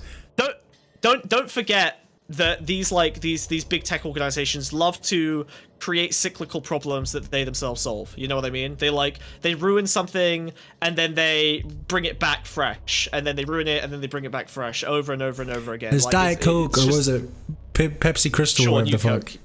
Yeah. It's that cycle of like, you know, change. The biggest problem with digital spaces is they are not safe anymore. Everything gets surveilled. No, it's the opposite. They're safer because they get surveilled more, but it also limits what you could do on them. You know, it's like Discord is the way price you pay safer for for children than IRC. I know bad stuff happens to children on Discord, but like Discord is like way TeamSpeak, safer. which was completely unmoderated. IRC, they were just client side. It was crazy. Like, there was absolutely no moderation. IRC, Hamachi? absolutely no moderation. Do you remember, was it Log Me In Hamachi? Fucking hell, Hamachi. Yeah, just like P2P connections. Christ. Just cracking your fucking shit open and letting randoms online join your fucking Star Wars Battlefront game. Hamachi, Log Me In Hamachi Minecraft servers. I never got pwned or whatever, but like it's still risky business running a fucking Hamachi server. Yep. Yeah. BD poison so cool. I guess I kind of get what you mean, but I just like, okay, Digital third spaces, I think, will be commodified, but I just don't think that it's gonna operate in the same way because of that labor. Like, I'm thinking of like the techno-feudal background, right? The idea that, like, you know, when you use Google Maps, every time that you use Google Maps, you are updating traffic data and journey data that everyone that uses Google Maps benefits from, and that is essentially you doing free labor for Google. Every review you leave on Amazon or Google is free labor for Google. Do you know something funny? Slightly tangential. Ed has this fucking app on his phone that he uses to record bird song to see what type of bird it is. And I was like, why do you do that? Do you already know what type of bird it is? And he was like, oh, because I get to help like confirm it's that type of bird, and the app gets smarter. And I'm like, yeah, you're doing fucking free labor programming an AI. Yeah, Jesus Christ, that's so funny. You just tell Ed is so sweet. You just tell, no, hey Ed, hey, can you do like the bad thing but for nice reasons? I'd love to. He like immediately runs off to the forest, like, oh my gosh, it's me. Oh look, it's a Chi-Chi. Wow, that's so rare in this hemisphere. This looks like a cheapo. Whereas I have autism, I love it. Yeah, but you're programming your own replacement. Yeah, literally. Why? Shazam for birds? Like, what? Who needs it? Like, who needs bird Shazam? I think he gets the dopamine hit for being correct. You know. So it's more like your Doctor breasted, big-tittied. A big boopy, massive titted cockfoot. You'll be less likely to be abused by some neckbeard, but you'll be a lot more likely to get a knock on your door because he says something a little too spicy. Sure, but like, let's be honest, that isn't really happening that much in America. It's happening a bit more now in the UK, but the spicy things that people are getting done for are like America. You know, open bit. I guess like people are getting deported and shit, but I don't know if you can say that's ICE shit they've said online. Yeah, ICE is linking to that for real. Sure. What? How come you always end up talking about something behind Wiz's hat? What do you mean? We're done talking about porn. They're probably behind. Look, I'm sorry. Okay, we're British. Okay, does it also include bugs? It doesn't. It's just bird chimes. The libidinal capture is for British people is pornography. For Americans, it seems to be poop. I don't know why. Don't know why it worked out that way. That's how it went. Birdnet. Do you mean Twitter? Wow. It's not happening in America now, but I think it's going to change fast. I don't know, really. Like, I think they'll look for any reason for deportation. So I guess maybe they'll look at stuff like, they'll realize there's something there. They just don't. It's not like everything in America. They don't realize there's juice in it yet. You know. Yeah, I guess they'll kick out the like obvious, sort of physical students and stuff. Then sure. Yeah. You can use iNaturalist. Oh my god, that sounds like a nude app. That sounds like a dogging app. Like aren't naturalists the nudes? Are you sure you're not just like telling you're not just showing like doggers? Like, oh, what kind of bug is that? It's just various pictures of old man cock. Yeah. Why did this bug behind a car get 50 upvotes? Why are people leaving reviews saying it's a great location? Yeah, there's also a great website called dogging.com. Yes, no! All roads lead back to the dog brothel. My finest creation, my most bountiful creation, truly the kickstart to my career. I will never leave the comfort, the sanctity, the safety of the dog brothel, okay? It's truly my magnum opus. Beyond psychic war, beyond hyper-reformism, which I guess we'll talk about. Yeah, you'd be nothing without that dog brothel, dude. Never forget where you came from. Conjecture. Literally I'll never let you forget it. I literally bring it up like every 3 streams unprompted because I love it. What do you mean you'll never let me forget it? Yeah, sorry, that's the fucking brand. Wait, what? What the fuck is stupid thing to say? That is literally. I will. No, wait, Wiz. I'll never let you forget the dog brothel conjecture. What, his fucking thing? Wait, Lily. Lily is actually being super supportive. She's just like, I'll never let you forget your greatest creation, the thing I'm most proud of you for. You are my son, and I love you. I'm very proud of you. That's Lily. Lily is just demonstrating motherly love. Okay, I appreciate it. Thank you, Lily. Yes, the dog brothel is my favorite thing in the world. I still love it. I still use it every day. Yo, what do I win? I got smug bingo. Oh shit! Post it in Discord proof. Post proof, bitch. Yeah, actually, post proof in a donation, please. That'd be actually better received. Sorry, wait. Sorry. What do you mean by smug bingo?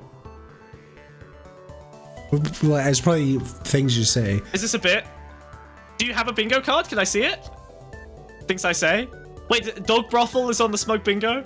I'm sorry. Well, of course You'll never let me forget. I made it. Is it from episode 1? I made smug bingo. That's a fucking whiz bit. You made that. Sorry. Okay, hold on. So simultaneously, dog brothel. I will never let you run away from dog brothel. Also, it is so common we put it on a bingo card. Like, square this circle for me. What do you mean? I will have a dog brothel conjecture fight with anyone in Discord anytime. I love it. Okay. Why am I getting down? It was literally the first ever bit I did on this channel with smug bingo. Lily, I'm leaking DMs. Why are you just DMing me? Damn. Let me get this up. Sorry. Why are you sending me a photo of a monitor running Minecraft instead of a screenshot? Are you high? Probably, actually. No more server. The Minecraft server is being replenished. Don't worry. Okay, we're big changes, big things are coming, big moments are coming.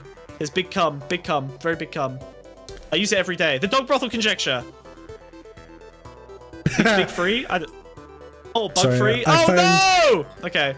I found useless distraction. Thank you, Lily. Boop. Look, I found smug bingo. Oh, the original. Oh, this is the OG smug bingo. That's so cute. Wait, can we have a look at it? If anyone else has done fucking smug bingo, you're a hack fraud and you fucking copy my bit that I did a year ago. You can suck my ass. Seriously, that's so embarrassing. Boop, boop, boop. Look at that. You not cover me with that? That's rude. Yeah, I will cover you with that. No, stop. Look. I want to see it. Doesn't mention why left. Boring. Weird laugh. Something flapping. Doesn't listen to me. Yells at me. Mentions the Antichrist anarchist. Did he blink? Oh, yeah, Bionicle. Yells at Oscar. Antichrist? I did blink. I can't remember. There was a bunch of things. Flapping? That's like my whole thing. Yap, yap, yap, yap, yap, yap, yap, yap, yap. Boring. This is smug bingo. That's the only fucking smug bingo. If someone else is claiming to have smug bingo, they're a hack fraud. Get your own fucking bit, dude. They are the Chinese distributor. Okay, it's not legitimate. Yeah, they are not using the same smug parts. Bingo right here. I can't believe people are making smug bingos. Okay, they're obsessed. They're terrified. They're obsessed. They're scared. They're in my walls. But I am fumigating. Okay, you will all perish shortly. It's over. It's over for the wall dwellers. Someone's stealing my smug bits. Bingo stream They on be stealing my bits for real. on the first episode. I can't believe you still had that handy. You didn't. No, I just looked up the first episode. You said you use it every day? Well, I run the dog brothel, so like insofar as I run it as a business, I do use its profits every day, sure. Like, not using it would be wasteful. That would be silly. So yes, I am using the profits. Whoa. Problem. Media studies guide. Fuck off, Chacky. No. Chacky's posting lectures. I hate him. What is he about Doctor Who? Don't shame... No, about fucking media literacy. Don't shame me for stimming. What for? Look, the only stimming I don't know. The only stimming I allow myself is arm flapping, okay? It's how I have to run around, do a circle. I gotta do a lap around the TARDIS. Did they ever jog in the TARDIS? That seems like a bit that could have Yes, been done. Absolutely. The first scene of this TARDIS introduced, David Tennant runs around it. Oh, really? David Tennant? He does a jog. Yeah, when he gets this new TARDIS, he goes like, "It's amazing." And he runs around. We should talk to AI Aaron Bushnell. We are not eating the tail. We're not eating the tail. The snake tail. AI Aaron Bushnell fucking bingo. Can we not shove ourselves up our own asses in season 2? Okay, this is the problem with every season 2. All right, immediately goes meta, has run out of ideas, can't do anything. You start the season with a plot about incels. True, shit, fuck.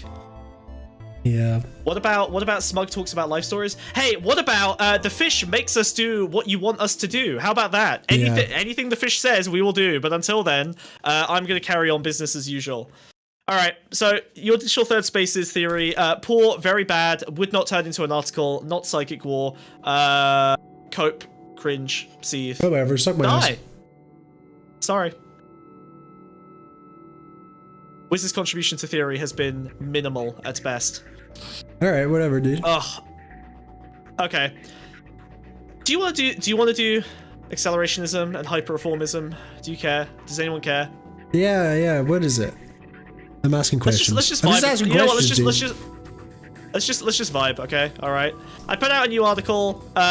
We'll do call-ins and then we'll like kind of wind the show down. Mina, if you had more on the Facebook whistleblower that we missed, if Mina's on the Facebook. If Mina's on Facebook, Mina, if you're on Facebook, feel free to show up, okay? Please. Why is Jackie posting fucking revision guides? What did you do? I have no idea. He's not okay. He's not okay. He's ill. He's very, very ill. Is it about Doctor Who? Jackie is a man who is stuck between psychic war and liberalism, and it is not doing him well. He is being split apart like Spider-Man holding that train. Okay, he is literally being like his arms are being wrenched out of their sockets. He's I just don't understand what his disagreement is. I don't have Discord. Fuck, Mina! Why did Mina leave Discord? What the hell? This is so sad. What about accelerists? Okay, fine. Right, accelerationism. Speed it up. Oh god. This is very funny, very funny, very. This is a big topic. Okay, all right.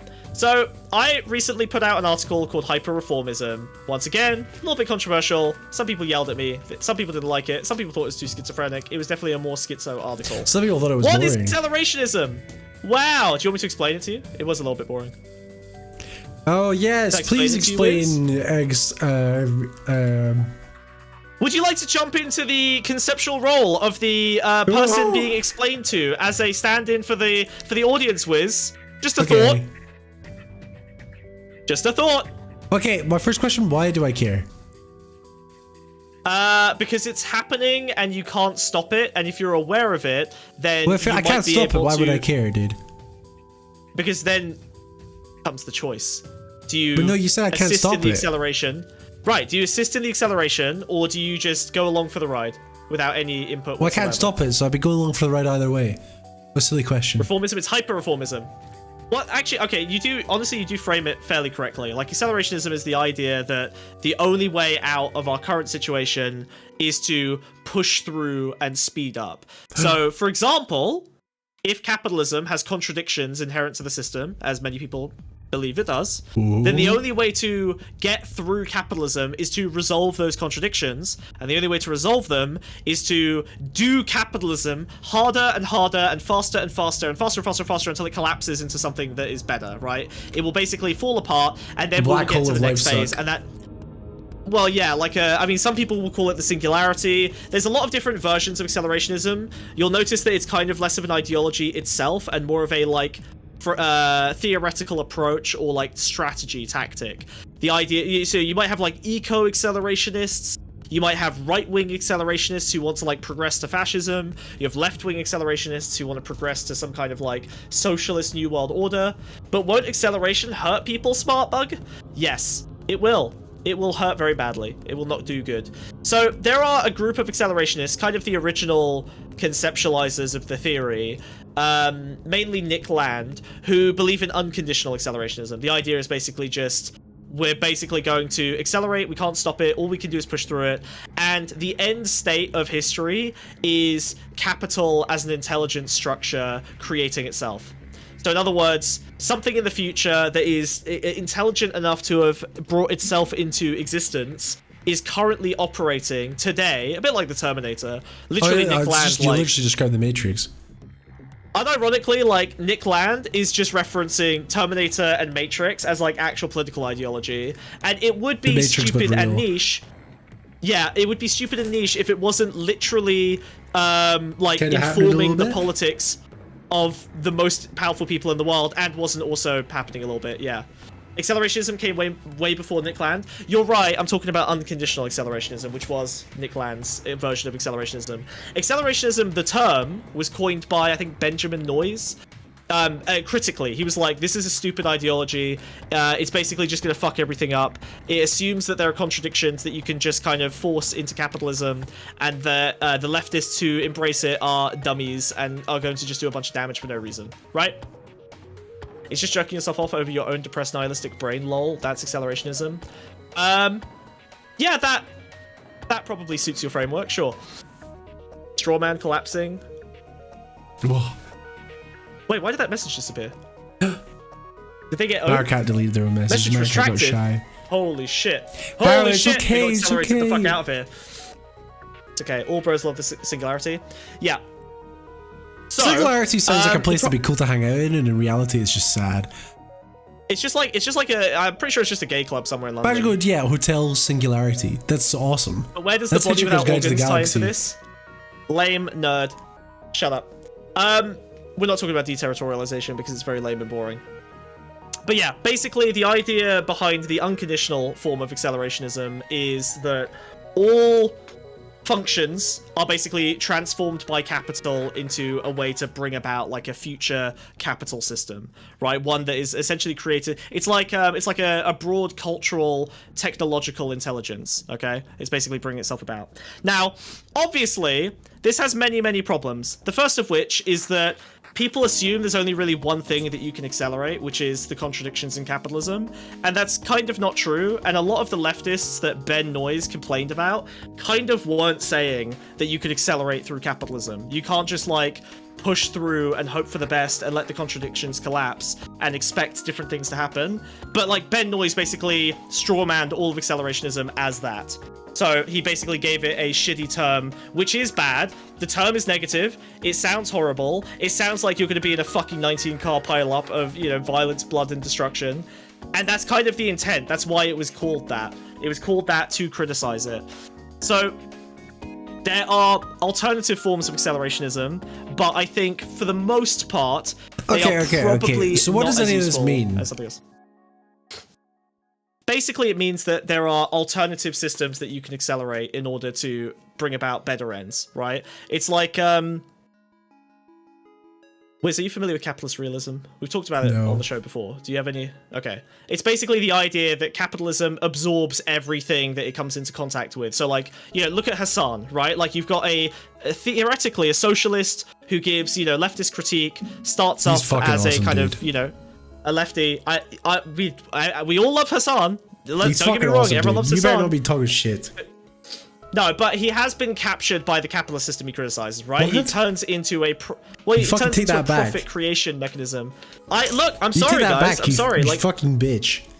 Hassan is profitable, okay? I love Hassan more than I love my own mother and my own father. Yeah, profitable. Okay? I would die for him. Like the fucking Muslim prophets. True. Prophetic. He is a prophet. That's Hassan. But he is also pathetic. Are you saying in that how can we make a prophet out of Muhammad?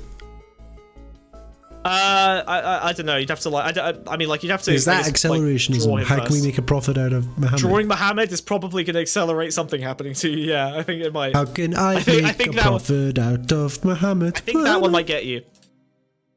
But anyway, so leaving aside the basics of accelerationism, one thing that I was looking at recently was the idea of mirror life. Right? Are you familiar with this as well, Wiz? That's from Star Trek. You know about mirror life. Is that real? Is that a Star Trek episode? The Mirrorverse. Yes, it's in the original show. It's when Spock's evil, he gets a goatee. Oh no! Oh yeah, I forgot. Yeah, the evil dimension. Yeah. Yeah. It's a fucking weird movie. Deleuze would call capitalism a desire capturing system that where it's willing to capture anything. That is bigger than Jesus. But so like capitalism has always been framed as the desire.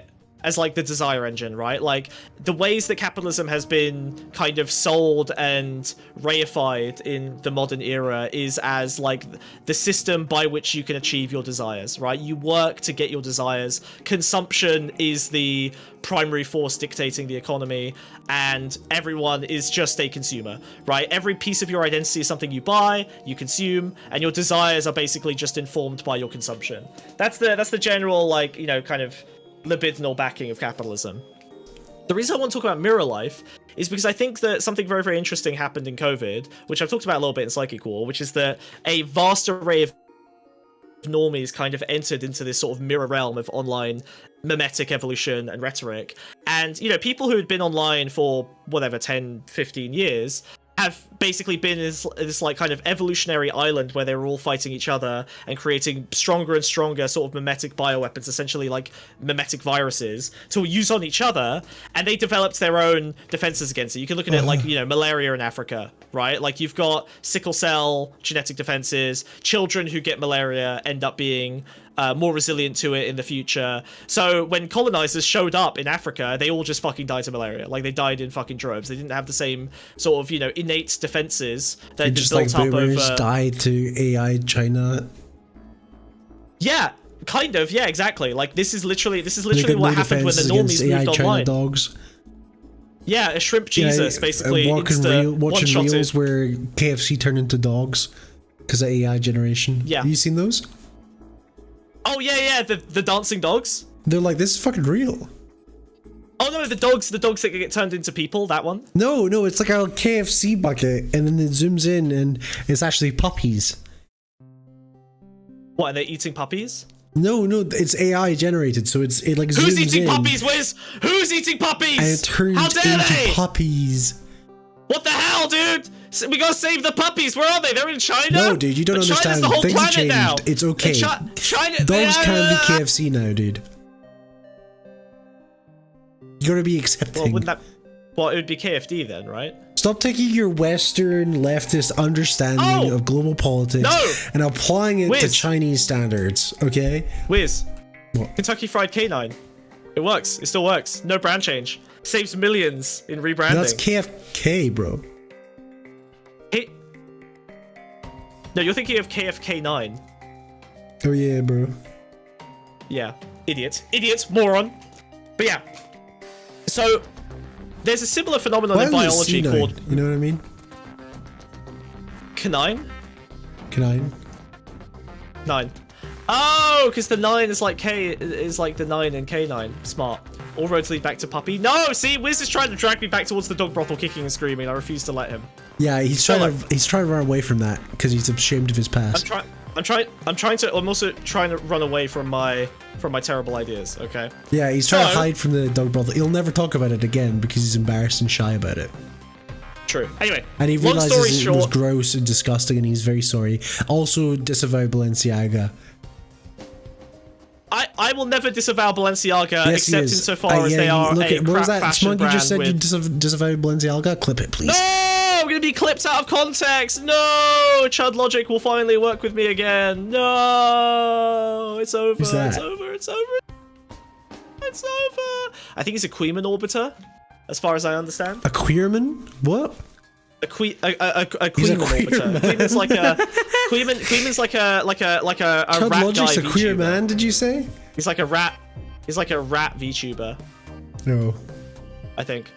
Meanwhile, inferior brain Smugbug is thinking KFK9. Hey, shut up! Shut up! Yeah, exactly, Mimic. Yeah, Mimic's got it, dude. I'm on cooldown. My ult is dog brothel conjecture, and I'm on cooldown. Yeah, it's an ult you've never used. Long story short, the solution's hyperreformism. That's awesome. Alright, fuck you. Alright, fuck you. The KFC stands for Casca F. Get it. Olive didn't show up. We're moving on to the next topic. Bro? This is a dead. If we're talking about KFK9, I'm done. I don't give a shit. I don't care, honestly. That's whatever. Awesome. Discourse goes in the Discord. Discourse goes in the Discord. Don't give a shit. Who cares? Yeah, I've been reading your blog and there's like diagrams of the human eye, and I'm like, what the fuck is this? Wait, you actually opened it to the fucking diagram of the human eye? Fuck off. Why? Please stay on topic. Sorry, Lily. We're gonna chill. Lily, this isn't. If you care about this, things are going wrong.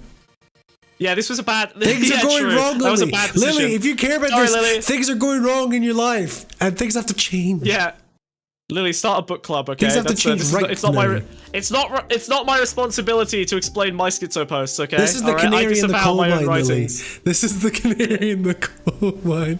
We're free. We're free. We're so free. Dear. We're so free. We're free. We're free of psychic war. It's beautiful. Oscar, I can't. We've transcended. Maybe I can watch this. Wait. When you are Psychic War level 1 and you drop rhetoric so hot it locks you. What is Psychic War? I don't even know anymore. What is this shit? What is this? What is this? Honestly, I think it's whatever. I think Psychic War is like bro. It's like Psychic War. The Ring in Lord of the Rings was the journey, dude. Psychic War is like Batman, dude. Okay, it's just whatever you need it to be. Right? If it makes you feel better, it makes you feel better. I've been said this by Oscar. For money? For money? This should have been for money. This is what boomers get. Burn corn. Is this real? Porco Dio e porco Allah. Ero con il mio fottuto figlio This is not in English, Oscar. You're in trouble. Quando a un punto arriva mia nonna. Ornella lecca cappella. No hablo. Ego combat, like the waffles? Like the waffles? You throw waffles at each other? Ego combat? It's a Stranger Things thing. Oh, it's okay, right. It's a Stranger Things reference. Oh, like Dungeons and Dragons. You're doing like Dungeons and Dragons. Cool. That's fun. Oscar, never send me Argentina again. Yeah, Argentina. Don't send me Argentina. Do not send me Argentina again. Tra-la-lero, tra-la-la. Yeah. Yeah, just do that. Do not send me the Argentina again. Unironically, she's doing Dungeons and Dragons. That's awesome, dude. We need more Dungeons and Dragons. I fully endorse you creating a TTRPG. That's very cool. Dude, have that fun was with your a friends. fish guy. Very exciting. D&D with dialectics. He's Italian Oscar? Oscar's the Italian Oscar, dude. My name is Oscar. I miss when Ego Combat was about waffles. That was a better. Can someone run with that? Nonsense. What the fuck are you talking about, dude? Chat.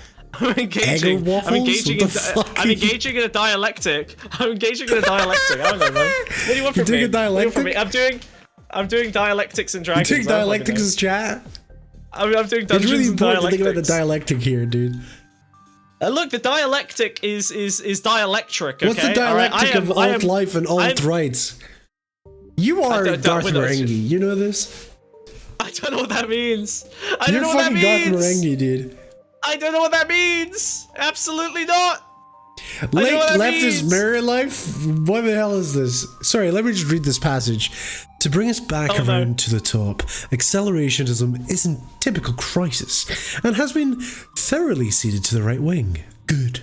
It's a term and structure that labels itself as self-destructive and only appeals to the apocalypse bringers.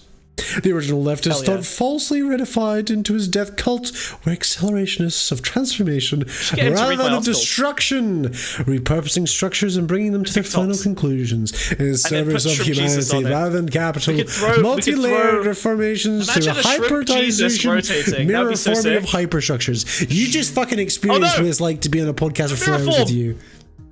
The mirror form, no! Hyperformism. We're duplicating. Hyperformism is sick. Are you sure you want to delete Smugmug Prime? I don't know which one is me. I've been replaced by the mirror life. None of them. Smugmug Prime's in a fucking glass case in my house. Could you describe hyper-reformism in terms of children's toys for Wiz? Yes, I can actually. So Wiz, okay, imagine a transformer, okay? Alright? Okay, which one? Okay, what's your favorite transformer? No, that's cheating. You gotta tell me. Okay, fine. Alright, Optimus Prime. Can he only transform into trucks, or can he sometimes transform into other things? He can only turn into trucks. What you need is a triple changer. Blitzwing's a good example. He can be a tank and a jet. What's his name? Or Astro Train, who's a train and a spaceship. Awesome. Let's go with Astral Train, okay? Alright, so we've got a triple changer here. Astro Train. Okay, so Astro Train, right? He is 3 things. He can be a transformer, he can be a train, and he can be a spaceship, right? You mean man? Because he's always a transformer. Well, okay, fine, but when he turns into his transformer form, he's like a humanoid shape, right? Well, no, his transformer form can be a train or a spaceship. He's a transformer. Right, but what about when he's not a train or a spaceship? What would you refer to that? He's a man? He turns into a man? Yeah, he's a guy. A big robot man? He's like a robot man. He's like a big robot man. Well, his name's Astro Train. Right, but he's a giant, right? Like, because he turns into a fucking spaceship. Well, it depends. Depends on what, Wiz. The size of a spaceship. How big the spaceship and the train is? It could be small. I don't think it's small. Like the based one on on what my I desk, understand. small. But the one on the TV show is huge. Transformers seem quite big. Okay, let's go with the TV show one. Okay, so imagine, what's his name again? Astro Man? Astro Train, because he's a train. Astro Train, because he's a train and also an astro, I guess. Okay. Yeah. So he has 3 different forms that he can turn into, right? Yeah. So you could say that he is a bunch of forms at the same time. Any one of them could be happening. Well, no, it can only be one at once. Right, so he becomes a spaceship or he becomes a train, but he contains the potentiality for spaceship, train, and man. He could be any one of these things, even if he isn't at the moment. He contains the potentiality for them. So, the train, you can imagine to be a bit like hyper-reformism. It is essentially acceleration, right? We're going down the track. The train is able to push forward. It is not flexible, but it is designed to build power and speed along a track. But the spaceship, very flexible. It can go all the way out into space. There's infinite possibility, infinite potentialities, right? You could go anywhere in space. That's crazy, dude. But the problem that we have with accelerationism, right, the train, and the problem we have with the spaceship is the same. Transformer, sorry. They do not contain the man, right? We forget the human element, the mansformer element, right? So we need the man form in order to accommodate a humanistic view alongside the acceleration. The train has to continue to be a man. The spaceship has to continue to be a man, even as the man is brought into greater positions of power or more flexible forms of experimentation via the spaceship. Therefore, you need all three forms. The hyperform, the astro train. There you go. That's hyperreformism. Now, all the other Transformers climb inside the astro train when he becomes a spaceship. What's that got to do with it? I think that's a sex thing, dude. I'm not gonna lie. And what about the Decepticons? Is it special because he's a Decepticon, or can Autobots do this? So the Decepticons are like the Mirror Life. They're the guys who figured this out early, but they're using it for bad moves. They're using their ability, their potentialities to do the bad things. They're like the right wing. So they're like the Fuenteses and the Steve Bannons, the people who figured this out early, and now they are using their power for evil, and we need to create the Autobots. It's funny you say this. I found a clip. Wait. It's just like in the movies Transformers, it can be a spaceship or a man, but the man I'm gonna show you this because you might actually appreciate it. Wait. Oh, no. Let's cover smug. Whoa, average. Ads! Scare! Jump scare! I'm I so didn't sorry, consent to being commercialized. I've been sorry, commodified. I've been guys. commodified. I'm a whore. Ah! There you go. What is your writing, Missing Wiz? You are dyslexic. Oral noughts. This sounds bad. A distress signal from Teletran 1. Lock onto that signal and survey the area. Smug is better than Zizek personally. Well, I'm not transphobic. Megatron is it's the only difference between me and attacking Zizek. a steelworker union strike. He won't get why is away he the with size this. of a man? Autobots, Wait, what? prepare to roll out. Hey, Prime, no offense, but why in the fuck should we do that? Hound, explain this insubordination. Where have you been, Prime? Megatron is in charge of America now. What? But how did this happen? The humans of America put him in charge. They love that guy. Why would the people want this? Megatron has done nothing but promise the destruction of everything humanity holds dear. It turns out the people of Earth are pretty messed up, Prime. They've split themselves into a bunch of groups based on things they don't like about other groups. All Megatron had to do was exploit those things, and he had it in the bag. Megatron is draining Earth of its precious resources. There will be nothing left if his ambitions go unchecked. Oh, he's blaming us for that one. He said the only reason he's collecting resources is to protect them from the Autobots. What? If he was elected awesome. leader, he'd get rid of us and put an end to the Energon Wars. But This is so he was funny. stealing their resources when we were still in our 4 million year sleep. Surely people can see through such a stupid lie. Yeah, I don't really think anyone cares. All they know is big robot fights are scary, and he's giving them solutions. Once he saw how well that worked, he started playing into more of their fears. Yeah, blaming their problems on all sorts kind of of a random banger. crap. Humans that look different, humans that care too much about other humans, the impending arrival of Unicron. Well, the threat of Unicron is indeed concerning. I'll give him that. But why would humans so easily turn on one another when the threat is clearly Megatron? Listen, Prime, don't beat yourself up. We can't even figure out our own shit, and we've only got Autobots and Decepticons. What made you think we could navigate an alien world with this many races, cultures, and religions? What even is religion anyway? The belief in and worship of a higher power. You mean like Unicron? Yeah, except, you know, Unicron is real. What did we talk about, Prowl? We do not know whether or not the human sky gods are real, and we reserve judgment until we know for sure. Sorry, Prime. Must have slipped my mind after Megatron invoked religion to help turn humanity against itself, and none of their deities showed up to stop him. Yeah, in fact, some people are even saying their gods speak through Megatron. What Fun is fact, this? Earthlings call it blasphemy. What exactly is fun about it, Prowl? Well, I think it's funny they have a word for what Megatron is doing, but still can't see it for what it is. I would say it is more ironic than fun, but I get your point. Surely there are some What who is resist. this, dude? What about the steelworkers under attack right now? You're not gonna believe this, Prime, but most of those guys wanted Megatron to be in charge. What? Why? He is directly attacking them. He told them he'd protect their jobs from immigrants. And now he's destroying their jobs. True, but technically immigrants can't take their jobs if there's no jobs to take. Has humanity become so consumed by fear that they would sacrifice their own well-being out of spite for one another. Yeah. I think that's exactly what we're seeing. Very well. Perhaps we should join forces with these immigrants. Okay. Why didn't you tell me that all of the immigrants also voted for Megatron? Well, not all of them did, but it is pretty messed up how many of them actually did. I'm telling you, it's really weird out there right now, and honestly, it doesn't feel like there's much we can do about it. Come on, Prime. Let's find some sick off-road trails and get our flaps dirty. What do you say? I'm done with it. No. They should have ended there. That was fine. But yeah, very cute. Okay, fine. You got terrible ADHD, bro. I would just like to say I did successfully transfer hyper-reformism into your Transformer frame. So fuck you. All right, I win. By the way, the final form of just before we wrap up. Is it combiner? The final form is hyperformism, I'll put it with watches. which is the idea of consolidating all of the forms into one. It's essentially an oppositional framework to capitalist realism, the acceptance of all subjective frames, right?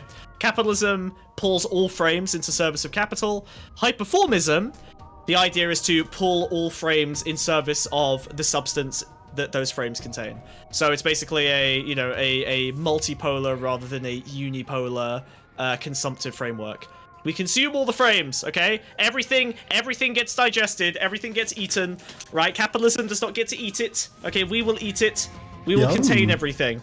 We will be everything. We will grow. Well, I am a fan of eating. And grow Whoa. until everything is inside me. This is just you can't keep growing, a Vor fetish. This is just a Vor Don't fetish. go any bigger. It has no other. This is just a Vor Stop, fetish. That's all it's there for. It's all it's there for. You can't do this. It's bad. I'm gonna You're not eat supposed everyone. to do that. I'm gonna eat everyone. You can't go any bigger. I'm gonna eat everyone. Stop. Hyperformism. Okay, fine. What? Wait, what's this?